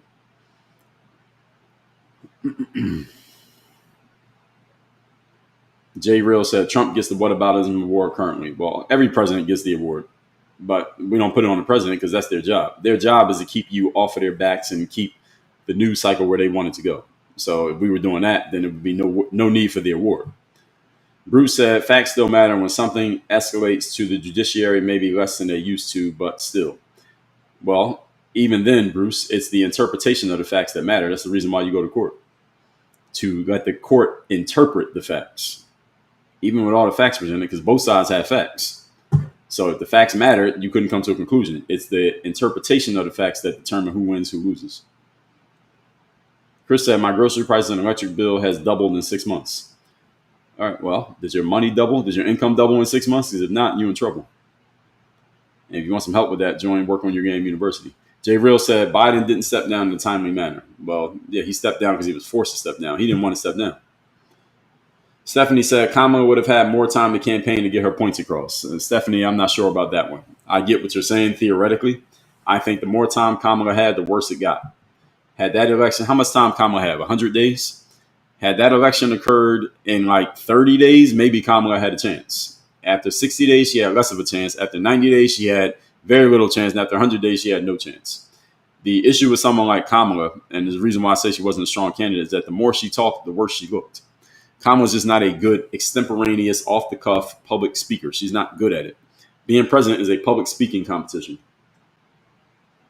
Donald Trump's a great public speaker. Barack Obama, great public speaker. Biden, when he was cogent, was a good enough public speaker. Hillary Clinton, pretty good public speaker. Bill Clinton, amazing. George W. Bush, amazing public speakers. Kamala Harris is not a good public speaker. She's not in the same class as the people that I just mentioned. And if you can't speak publicly and you can't speak off the cuff, you can't speak extemporaneously, you don't know how to handle questions from reporters, especially those who may not be on your side and they're not going to throw you softballs, you got to be able to deal with them. Barack Obama was great at that. You could ask him a tough question and he could deal with it and kind of talk around your question that he didn't really want to answer, but make it sound good. Donald Trump could do the same thing. George W. could do the same thing. Kamala couldn't do it. She would stumble and stammer and sound ridiculous. Like, what the hell did she just say? And Joe Biden, when he started faltering, he would do the same thing. And when you start doing that, people lose trust and faith in you. And so it doesn't even come down to the facts when it comes to voting. Voting is about who do we feel like we know, like, and trust the most. That's what it comes down to. For 300 million people, you're talking to the masses. It's not about information or facts or details. It's about how do you come across optically. And optically, Kamala did not look good because she's just not a good public speaker. She's not smooth in public. That's the problem for her. There's a reason why she's not going to win in 2028 either. What about ism? Just without that A at the end, Marky Man. Just take that last A at the end out. What about ism? ISM, like ism, like racism. So it's like ism. So take that A out and you got it right. Let's see. I lost my spot in the comments.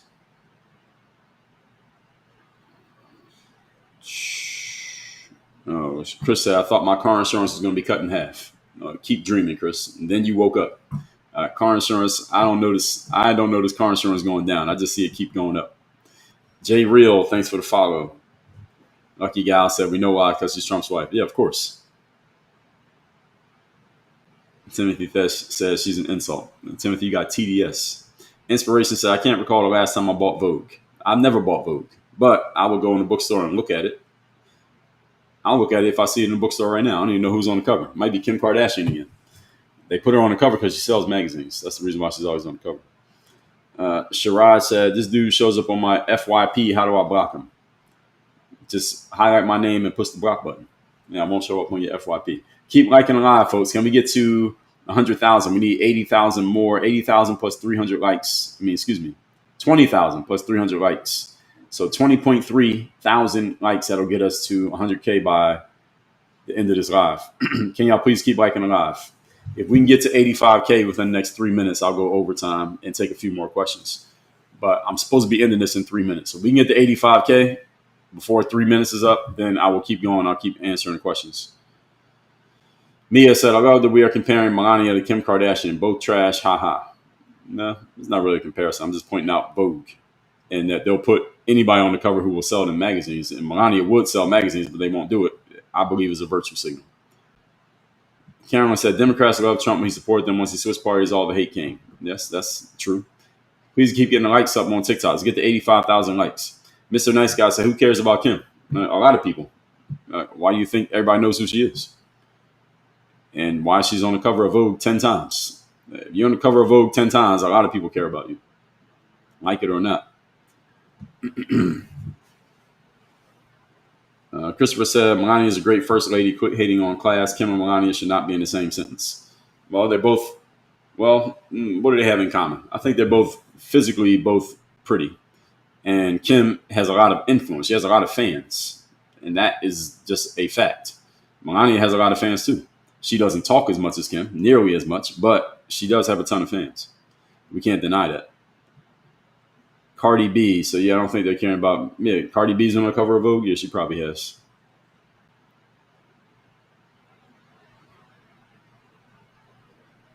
Tickles says, only one can be true, and it's clear they'll vote for a vegetable in Biden, LOL. What do you mean only one can be true? Only one of what? Timothy said, the end of Trump's career will be negative. What does that even mean? I'm okay. Said, talking about Joe Biden's like talking about the Epstein files. What file? Well, he was president, so he does get talked about. Lucky Gal says Shapiro knew better. Smart man. Well, it wouldn't be that much of a stain on him. I mean, I think they had a chance. They would have had a chance had they gotten the state of Pennsylvania, and he probably could have helped them win Pennsylvania. Connie Baby, thanks for the follow. The Brew Crew said, I strongly agree. Thank you.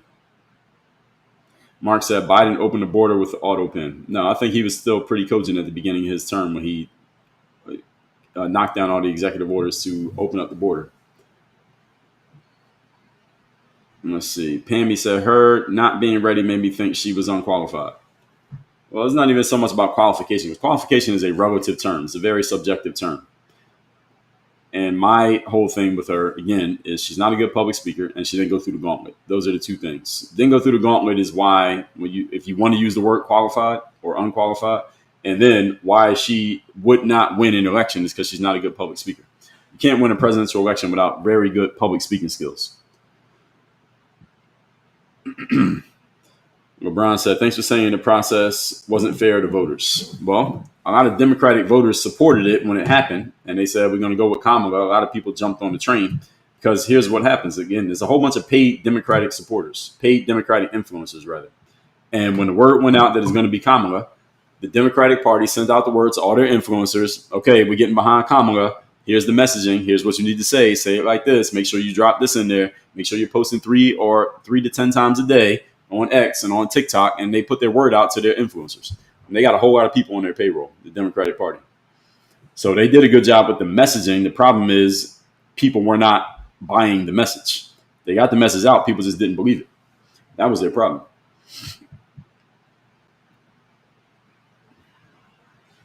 Proud. I lost my spot. I don't know what that means. Jill said, I think you're being censored. No, I don't think so.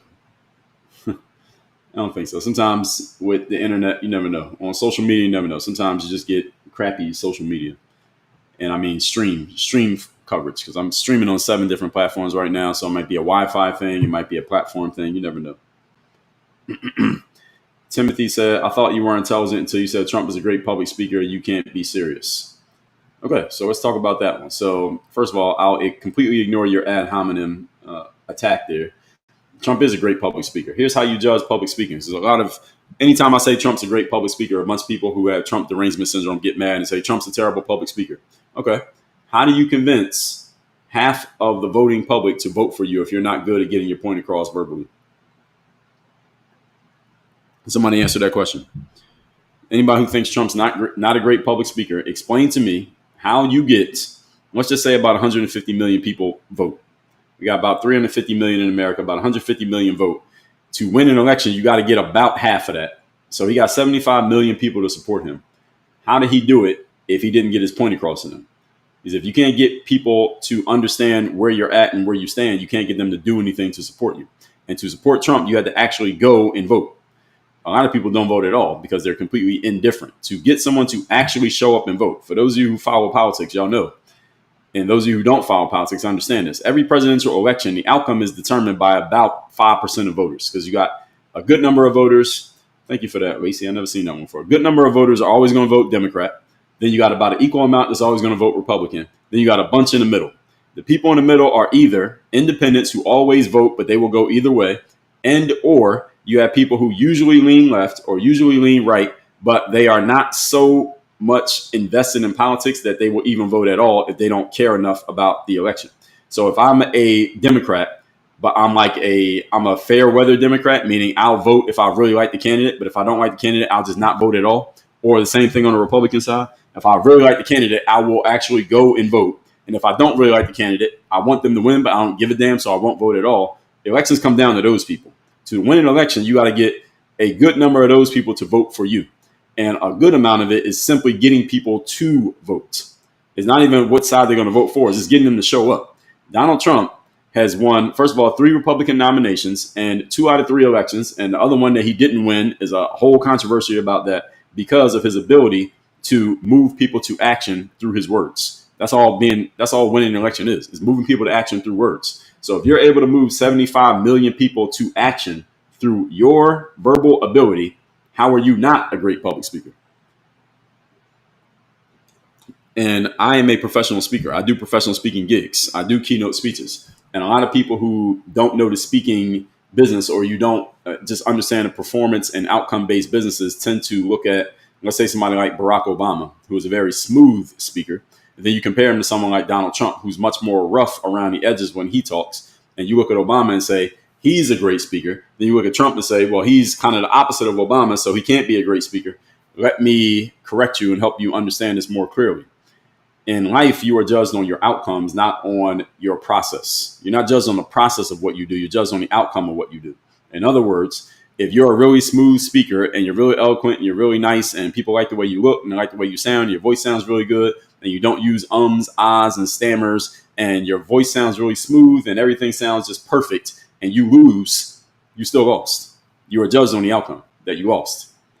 Now, if you're rough and you use ums and ahs and you stammer and you go off on tangents and you go in all different directions and people don't like how you sound and your voice is very rough, but you win, You won. You're judged on the outcome. Life is a results-based business, especially when we're talking about men. Life is a result-based business, not a process-based business. A lot of people like to judge a process and say, well, somebody wins and they say, well, I don't like the way they did it, so I won't call them a winner. Some of you don't like the way that Trump talks. You don't like the things that he says, or you don't like what he allegedly represents, so you don't want to give him credit for anything. That's a reflection of your derangement syndrome. So anything about him, you're just going to trash it just because you don't like him personally. That's a reflection on you. That's not a reflection on outcomes. The outcome is the guy has won 2 presidential elections with 150 million people voting. That means he won about half or a little bit more than half of the votes twice. He's a very good public speaker because the only thing people are voting on is what you said publicly. What else are they going off of? Only things that he said publicly. That's how he won. So how can he not be? Same credit we got to give to Bill Clinton, George W. Bush, and Barack Obama. All of them 2-term presidents. They all won 2 elections because they're very good at speaking in public. Again, you don't have to like what they said. Good public speaker does not mean I agree with what you said. Good public speaker means, number 1, I know exactly what you said. And number 2, I understand what you said. That's what makes you a good public speaker. Did I hear you? Do I know what you said? And do I understand it? If I understood you, you're a good public speaker because it means you got your point across. Again, do not conflate understanding with agreement. Donald Trump is very well understood, and you want proof of it. Those of you who are saying this, and it was Timothy who left this comment. You want proof that Donald Trump's a great public speaker. You have very strong opinions about him. Why? Where'd your opinions come from? Your opinions came from things you heard him say. Now, why do you have strong opinions based on what he said? Because you are very, very clear on exactly what he said and exactly where he stands. How do you know where he stands? Because he's very good at getting his point across. Again, it doesn't mean you have to agree with it. You clearly don't, but you know what it is. You're very clear on his position. That's why you don't like him so strongly. Now, if you were indifferent to Donald Trump, then that would be proof that he might not be that good of a public speaker. But the fact that everybody has a very strong opinion about Donald Trump, and when I say everybody, I mean that metaphorically, because everybody has such a strong opinion on him, that's proof that he's a good public speaker because he's very good at getting his point across to everybody. There is no one listening to me who is unclear as to who Donald Trump is, what he's about, and what he wants to do. No one's unclear. There were a lot of people unclear about Kamala Harris because you couldn't understand exactly what she meant or what she was saying. That's proof of being a bad public speaker, is when people are unclear what the hell you're talking about when you get done talking. Joe Biden, when it got to the point that he would say stuff and people were not clear what exactly he was saying, like that debate, that's when you knew it was over for him because he couldn't get his point across anymore. Donald Trump has always gotten his point across. Again, you don't have to like his point, but does he get it across? Yes, he does. So, yes, he's a very good public speaker. And I brought up the fact that I'm a professional speaker, not to say that just because I'm saying it means it's true. As a professional speaker, your job is, if you're talking about being a professional speaker, meaning you're getting paid to speak, your job is not to get the crowd to stand up and give you a standing ovation when you're done talking. A lot of people think that's what being a good speaker is about. If the crowd stands up and claps for you, that proves you're a good speaker. No, that proves that you said things that the crowd wanted to hear. That's what that proves. Being a good professional speaker. Professional means you're doing it as a business, making money. That means you appeased the people who wrote the check. And the person who wrote the check is standing in the back of the room. They're not in the audience standing up giving you a round of applause. They're standing in the back of the room just watching. And they want you to deliver what they want you to deliver, which might not be the same thing as what the audience wants you to deliver. And again, if you're a professional at what you do, any of you does anything on a professional level, you understand what I'm explaining, even if you don't do it. You're not a speaker. You understand as a professional, your job is to do what the person who paid you to do, which might not be the same thing as what the audience wants you to do, because the audience didn't pay you. The person in the back of the room paid you. All right, the CEO paid you. So you got to give the CEO what they want. That's the way you get more business. Now you get an audience what they want, but the CEO is disappointed. Well, you're not going to do more business. So you might appease your ego because you got the round of applause and everybody wants to take a picture with you and shake your hand. But did you appease that person back there who can write you another check? So what business are we in here? Donald Trump is in the business of winning elections. To win an election, you got to get the check writers, who are the people, the citizens of America, to show up and vote for you. Has he done that successfully? Yes, he has. Because he's done it successfully, by definition, he's a great public speaker. And there's no public speaking job bigger than running for president. There's not one you can name. So hopefully that answers the question as to why Donald Trump's a great public speaker.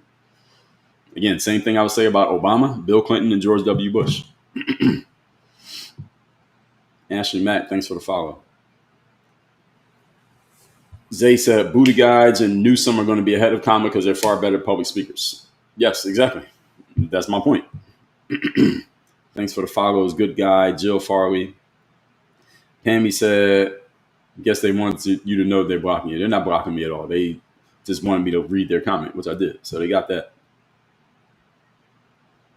Let's see, where am I comments wise? Thanks for getting us up to 100K, folks. I'll keep going because we got past 100K. Gio, thanks for the follow. Ashley said, grew up around the Clinton family. Oh, you did?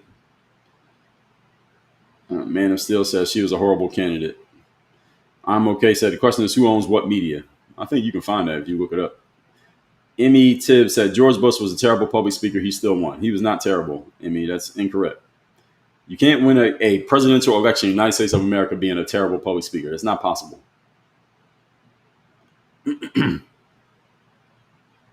Jill said, video is better now. I'm okay said, for instance, who owns Vogue? I think those things are easily findable if you Google it. Brandon said, folks already defend the side they're already on. Yes, pretty much. Christopher said, Trump is a great public speaker. Yes, and I just explained by the outcomes frame why he's a great public speaker. Being a great public speaker is not the shit they teach you in Toastmasters.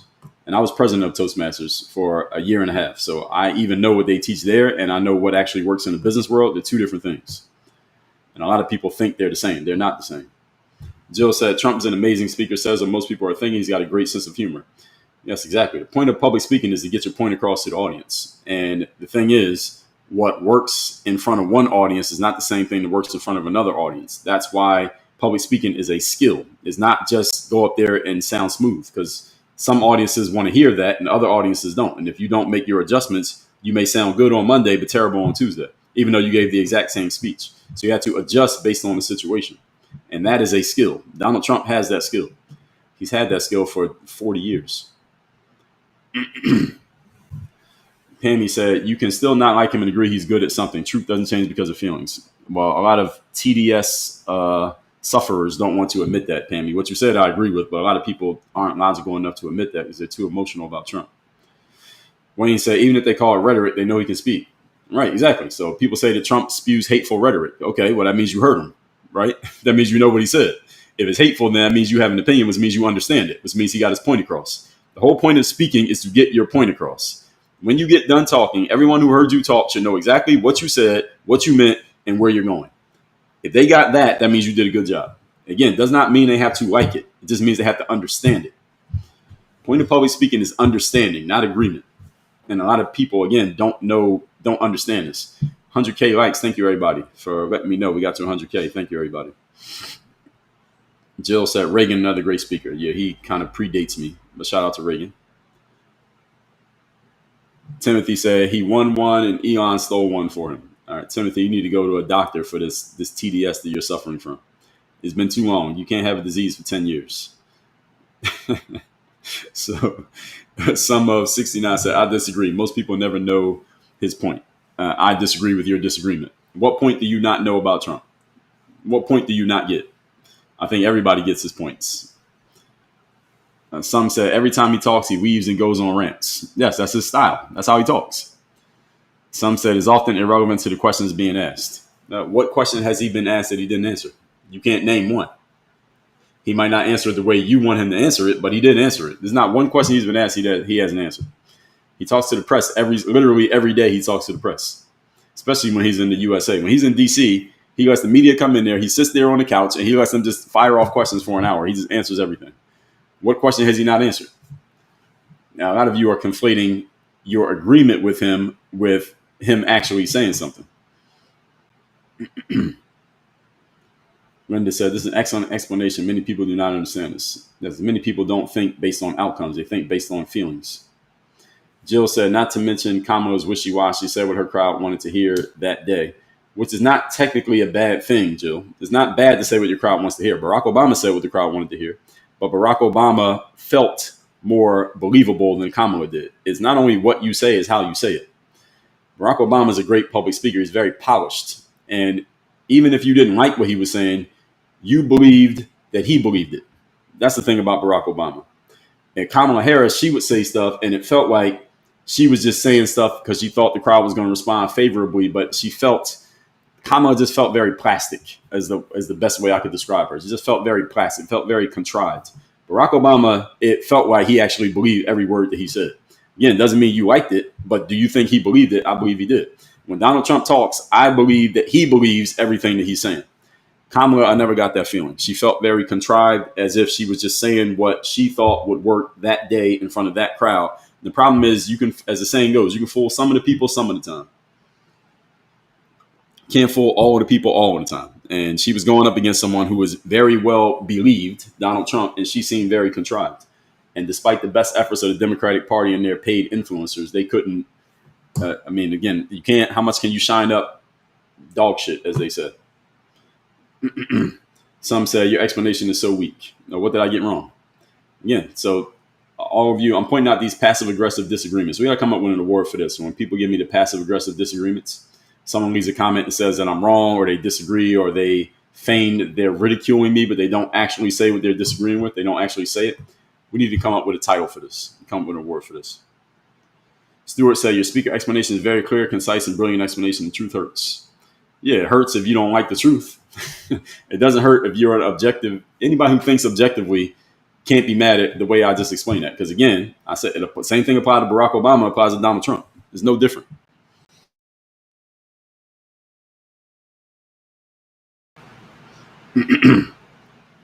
T-Boy said, basically you're saying that you're saying Trump and you can be bought is always about who's writing the checks. Okay, so Straw Man of the Day by T-Boy 45. T-Boy 45, congrats on getting Straw Man of the Day. Straw Man is a common logical fallacy. You often hear when people hear something they disagree with, they will take something that you say, they'll reframe it into something that you didn't say, then they'll represent it as if they're throwing your words back at you when they're actually throwing their words at you. And T-Boy says, basically you're saying, so you got to be careful.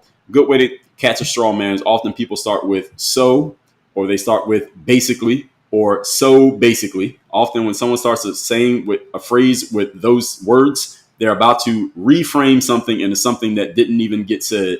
And they're going to present it as if they're just not rephrasing, but restating a point. And this is called the straw man. So it's a straw man version of an actual man. So a man is an actual person. A straw man is like, let me set up a straw version of you, and I'm going to punch the straw version in the face, then act like I punched you in the face when I actually just punched a ghost in the face. So this is what T-Boy just did. So congratulations, T-Boy. He says, you're saying Trump and you can be bought. I don't understand where you even got that from. What are you referring to? It's always about who's writing the checks. So T-Boy, you are conflating two different points. When I say who's writing the checks, what I mean is when you're a professional in business, your job is to serve the check writer. Meaning when someone writes you a check, you say to them, what exactly do you want here as an outcome? They tell you what they want as an outcome. Your job is to appease that person if your aim is to get another check from them. You have to give them what they want. And it's often not the same thing as what somebody else in the organization may want, because different people have different agendas. So what is your agenda? Is your agenda to appease your ego, which might be serving all these people over here? Is your agenda to appease your checkbook, or not your checkbook, but your bank account, which is to appease the person who can actually get you the money? If you are a professional, by definition, especially when you're an entrepreneur, let me say entrepreneur. If you're an entrepreneur, by definition, your job is to make money, to collect money, which means your job, regardless of how you feel about it, is to appease the person who is writing the check. That's your job. If you don't do that, then you are doing a disservice to your business, because you are hurting your opportunities to make more money. So is it always about who's writing the checks? When you're running a business, hell yeah, it's about the person who's writing the checks. That's what being in business is about. And any of you who's ever run a business, T-Boy, I'm assuming you never have, because you wouldn't be saying stupid shit that you're saying right now if you have ever run a business. Anybody here who runs a business, please co-sign what I just said. Put co-sign in the comments if what I just said is accurate. When you run a business, your main job is serving the people who pay you money. Because if people stop paying you money, you have no business. When you're trying to win the presidency of the United States of America, your job is serving the people who are going to vote for you. Because if they don't vote for you, you lose. And you're out of business. It's over. So Trump, you're saying that Trump can be bought. That has nothing to do with what I'm saying. It's not about being bought. Again, I just explained the business connection to this, which you clearly don't understand. So I'm assuming you're not an entrepreneur and don't know anything about it. When it comes to politics, you have to understand that your job is to serve the people, and it's not being bought, i.e. is in money, because again, nobody paid Donald Trump. None of us paid Donald Trump in the 2024 election, right? What we did, we as a group, everybody chose him as the president, whether you voted or not, whether you voted for him or not. You as a citizen chose Donald Trump. That's why we have him as president. Yes, we still do straw man today. So those of you who are asking, I just gave it to you. Where was I? I lost my spot here. I will do about 10 more minutes, folks, then we'll wrap this up. Let's see. User says spreading hate is not a skill. Yeah, well, that's not what he's doing. That's a straw man, just the fact you're even saying that. Timothy said, even at a third grade level. Well, interesting you say that, Timothy, because studies have shown that when you're speaking to a large audience, such as the United States of America, the lower the grade level of your speech, the more successful you are at getting your point across. Because you got to understand, when you're talking to 300 million people, they are not all as smart as you or as educated as you. Most people don't have college degrees. Most people are not advanced thinkers. Most people don't understand really big words. Most people think on a very simple level of communication. So if you go and try to run for president and you're talking like some advanced degree holder and using these big words that you need a thesaurus for, you're going to go over a lot of people's heads and they won't vote for you because they don't understand you. It is shown that when you speak on about a second to third grade level, you actually win more elections simply because you're able to get your point across to more people. So you notice somebody like Trump, he speaks in very simple, basic, everyday terms. He speaks like the everyday man speaks. He speaks like the everyday man thinks. There's a reason why a lot of everyday people vote for Donald Trump, and they vote for him because they understand what he's saying. Where you get somebody like Barack Obama, who is more smooth and more polished, and he speaks kind of at a bit of a higher level, not even necessarily with his language so much. He's pretty good at dumbing down, for lack of a better term, his language, but just his presentation, his aura, his energy. He sounds like somebody who came off a college campus. And the problem is a lot of voters didn't come off of college campuses. So they look at Obama and they can't relate to the guy. Donald Trump, despite the fact that he's noted as a billionaire and he has golden toilets and all that stuff, he still talks like the everyday person who hangs out at the bar after work doing construction all day. He talks like that, even though he's not actually that. But that's the reason why a lot of those people relate to him, because even though he's a billionaire, he can still relate to the everyday guy who gets off of work, goes to the bar and drinks a couple beers. Barack Obama ain't that. And there's a reason why Barack Obama related to a completely different audience than Donald Trump did. So at a third grade level is actually a strength of Donald Trump's communication, is not a weakness. And again, a lot of highly, quote unquote, educated people don't quite understand that.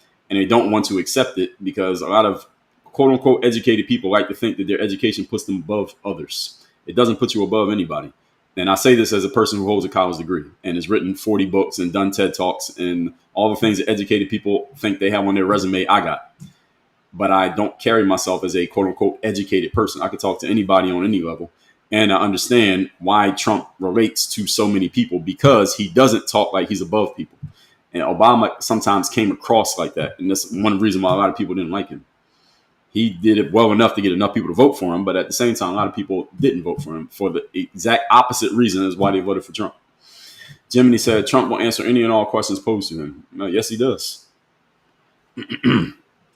DNG said, I guess Trump was right about the trade war. Yeah, he was. And we'll probably talk about that later this week. Nobody's talking about those tariffs anymore. It's been pretty quiet on that front. I wonder why. And Christopher said, whoever said you weren't intelligent earlier is wrong. You're a strong-minded young man. Love the show. Well, whoever said I wasn't intelligent was saying it because they were emotionally triggered. It's not because they actually believed it. They're saying it because they were emotionally triggered because I said something that they didn't like. So instead of addressing the point, they attacked the person. That's known as the ad hominem. Jill said Trump is very transparent. Yes, he is. There's one thing people don't like about him is the thing that other people love about him. Katerina said Trump talks to the press more than any other president. Yes, he does. Every day he talks to them. Ricky said, what topics do I have lined up? Well, I just mentioned the tariffs. We might get to that later on this week. Sabanim said, did these people question why Zombie Joe never took questions? No, people just acted like it was a normal thing to not talk to the press when you're the president. All of a sudden, it was a normal thing to not talk to the press. Donald Trump talks to the press every day. Cosmic Report said that was the main point from yesterday. People say, use certain words and what it means. I don't remember what I was talking about yesterday. Stewart said, knowing your audience and how they think is key. Lead and they will follow. Yeah, that's right. And every audience is different. So you can't talk to a group of eighth graders the same way you talk to a bunch of corporate executives. So you had to make adjustments based on the audience. And that's a skill. You can't just say the same thing to everybody. Chris said whether he'll pardon Maxwell. Well, he got to actually talk about it first. I know people are throwing out the rumor, but he hasn't actually said he would do that yet. So he said he hasn't even considered it. So he would have to say it before I would do a whole live on it. Because he hasn't committed to anything. DNG said he is smart enough when Kamala was running away from interviews. Yes, she was. And I think had she gone on Joe Rogan, that would have been disastrous for her campaign. And her campaign was putting out stories like the Rogan show didn't try to help make it happen. I think, whether that's true or not, I think Kamala benefited from not going on Rogan. Because had Kamala had to sit on Rogan for 3 hours and just talk, that would have not gone well. Because Kamala is not, again, all of you who are listening to this, again, some of you are so strong on the political left or anti-Trump, you probably wouldn't answer this honestly. But again, as someone with no political affiliation, who would I rather sit down and have lunch with, Donald Trump or Kamala Harris? The answer is Trump every day of the week. I'm going to talk to Kamala Harris. She doesn't seem there's anything real about her. But I would sit down and talk with Donald Trump. We ain't even got to talk about politics. We could just talk about just life. What am I going to talk about Kamala Harris about? There's a lot of things you can talk to Donald Trump about. I don't know what I would talk to Kamala about. I would even sit down and talk with Barack Obama before I picked. If I had to pick between the three, Obama, Trump, Harris, Harris is last by far. I'll take Trump first, Obama second, Harris third. And Joe Rogan podcast is very much a shooting the breeze conversation. Donald Trump did it. You saw him on Rogan. Now, then he did a bunch of them. He did Theo Von, he did Andrew Schultz. And these interviews are long. They're like hours. How many 3-hour interviews did Kamala Harris do? 0. Because there's not a lot of personality there. And that's a problem. These days is a problem. Now, 30 years ago, she might have got away with that. But now, no.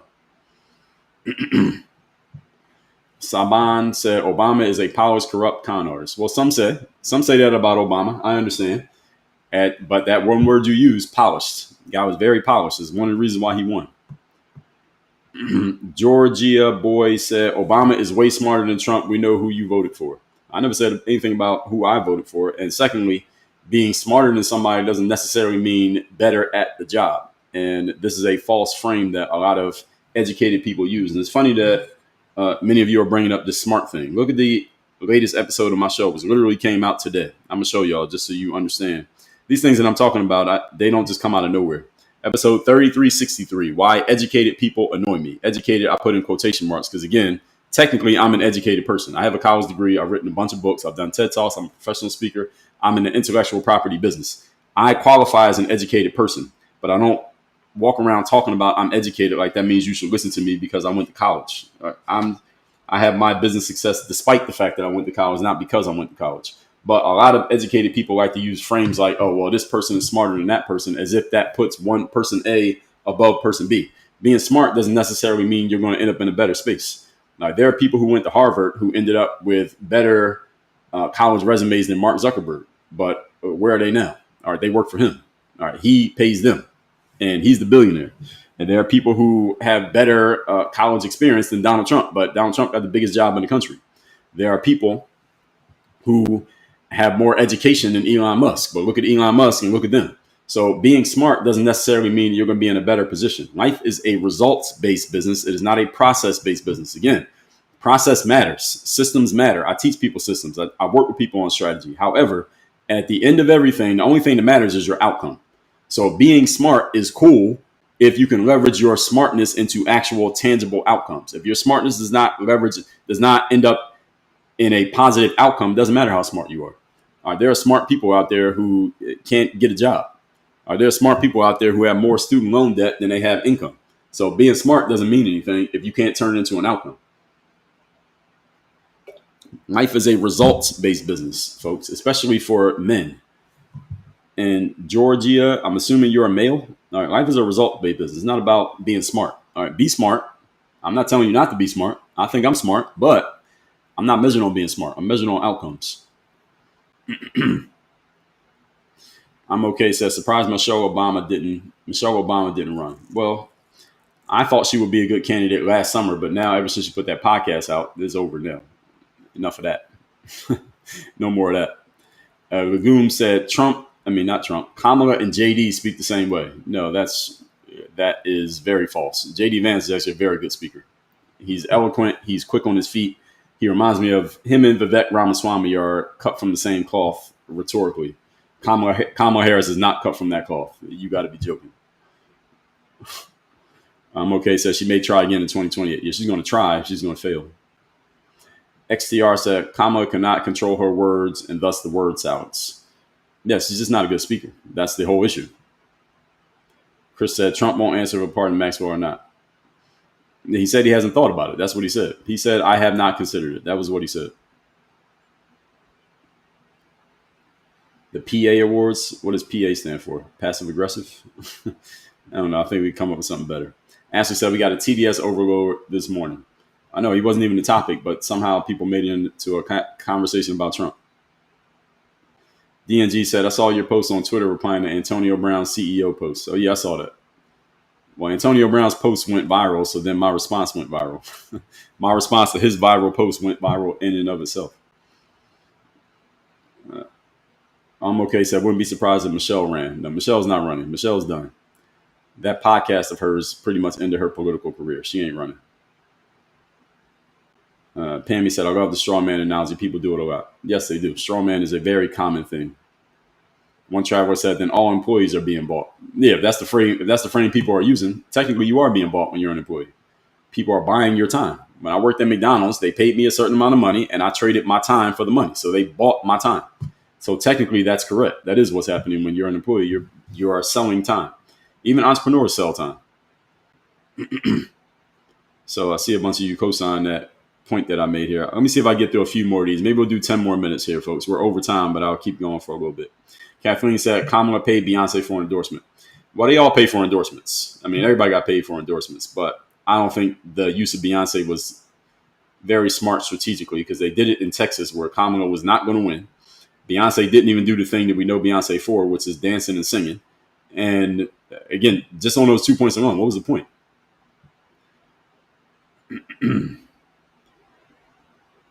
Let's see. G Black, thanks for the heart. Nobody said Trump doesn't know any better. About what? So this person doesn't have a name, so I can't. You gotta give me a name so I can say your name when I read your comments. Katarina said Trump, he's real. Generally, I believe he is. Jill said Kamala on Rogan would be a sitcom. Yeah, I think it was good that she didn't do it. It would have hurt her more than, I mean, she lost anyway, but it would have hurt her had she done that. Doc said, what would you speak with Trump about? He would probably start asking me questions, honestly, Doc. If I was sitting down with Donald Trump, he would probably get curious about me before I had a chance to ask him any questions. And anybody who knows anything about the sales world knows that the person asking the questions is controlling the conversation. So he would probably start asking me questions before I got a chance to ask him anything. So we'd probably be talking about me more than we'd be talking about him. And he's pretty good at that. He's a salesman, so I know he would do it. And I know as a salesman myself, when I'm having a sales conversation, I'm asking questions and the other person is talking. So all I do is control the conversation by asking questions and having them talk. And he would do the same thing. Then you ever meet Trump, I guarantee you that's what he'll do. Now, with the press, he lets them ask questions because that's their job. But if he was just having a regular conversation, he'd be asking all the questions and you'd be giving all the answers. So I'm Shella72 said, you were on point. Didn't see you yesterday. Glad I found you today. Well, make sure you follow me so you don't have to find me. If you follow me every time I'm live, you'll know. 8 o'clock Eastern, Monday through Friday. XCR said, I know someone who is so highly educated and intelligent, he cannot hold a conversation. Yeah, well, hopefully whoever they're educated in, they can get a job at it. Wrong Rock said, JD Vance is a horrible speaker. No, he's not.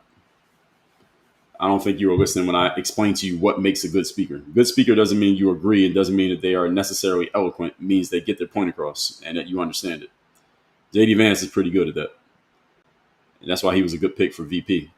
Tim Walz, for example, is bad at it. That's why he was a bad pick for VP. So you want to know why Trump and Vance won in 2024? Look at the speaking skills of the left's candidates, Kamala and Walz, both bad. And look at the speaking skills of the right candidate, Trump and Vance, both very good. It has a lot to do with it. Go back to Barack Obama. Barack Obama was very smooth. Joe Biden, when he was cogent in 2008, that was a great combination, Barack and Biden. Now, then you look at McCain, and who was McCain's running mate? Sarah Palin? Okay, y'all noticing the pattern here? People who win usually are very good public speakers, and the losers are usually very bad, comparatively. And Grammatico said, you sound very smart. I agree with you on so much. Well, thank you. Kathleen said Kamala was sent to president's school for 4 years and lost. Well, in defense of Kamala, who was the teacher at that president's school she went to, Kathleen? You got to think who her teacher was. So we got to give her a little bit of grace. Now, had she been VP under Obama, it'd be a different story. Look at Biden. He was VP under Obama. He ended up winning an election. Kamala was VP under Biden. So we got to give her a little bit of grace. You fans said, I love the question. Are you process driven or results driven? Yes, exactly. Processes matter. The process does matter because the process should feed the result. But the ultimate arbiter is the outcome. You're ultimately judged by your outcome, not by your process. It's like somebody does something and they fail, and then somebody asks them, why'd you fail? And they start talking about what they were doing, what the process was, or what they were trying to do. It's like my son. He's almost 3 years old. My son will be doing something I'm telling him not to do, and he'll start explaining what he was trying to do. And I say, okay, I heard you. I don't care what you were trying to do. Stop doing that. I don't care what your explanation is. Just don't do. I said, stop doing it. Don't do it. You heard me, right? Your process doesn't matter. I said, stop banging that car on the table. And he says, well, I was just doing this with the car. I said, I don't care what you were doing. Stop doing it. Don't explain the process. Just stop doing the outcome. And in life, you are judged on your outcomes. And a lot of people want to go into the process to defend themselves for a failed outcome. It doesn't matter what your outcome was if you don't get the outcome. Doesn't matter that you didn't get it, and you explaining the process in order to make it sound okay. That doesn't make it okay. Margarita Rosario said, Fonnie Rose and Letitia James corrupted and judge lost against President Trump. Oh, yeah, they all tried to get him. They tried very hard. UFan said, Trump is real and genuine, flawed, but real. Kamala is contrived and fake. Yes, that's how I felt about Kamala. She just felt fake. I don't know. If I was sitting down with Kamala Harris, what I could talk to her about in a conversation. I don't even think she would get curious and start asking me questions. I think she would just sit there and wait for me to start asking her stuff. And I wouldn't believe half of her answers. If I asked her anything, she just doesn't seem real. I like people who are genuine and honest. Like, I even think Michelle Obama is more honest. I think she would be honest if I had a conversation with her. I don't know if I want to hear what she has to say, but I do believe that podcast, I believe she's being transparent. Michelle Obama. Now, I'm not a fan of the stuff she's saying on that podcast, but do I believe she's keeping it real as far as who she is? I believe she is.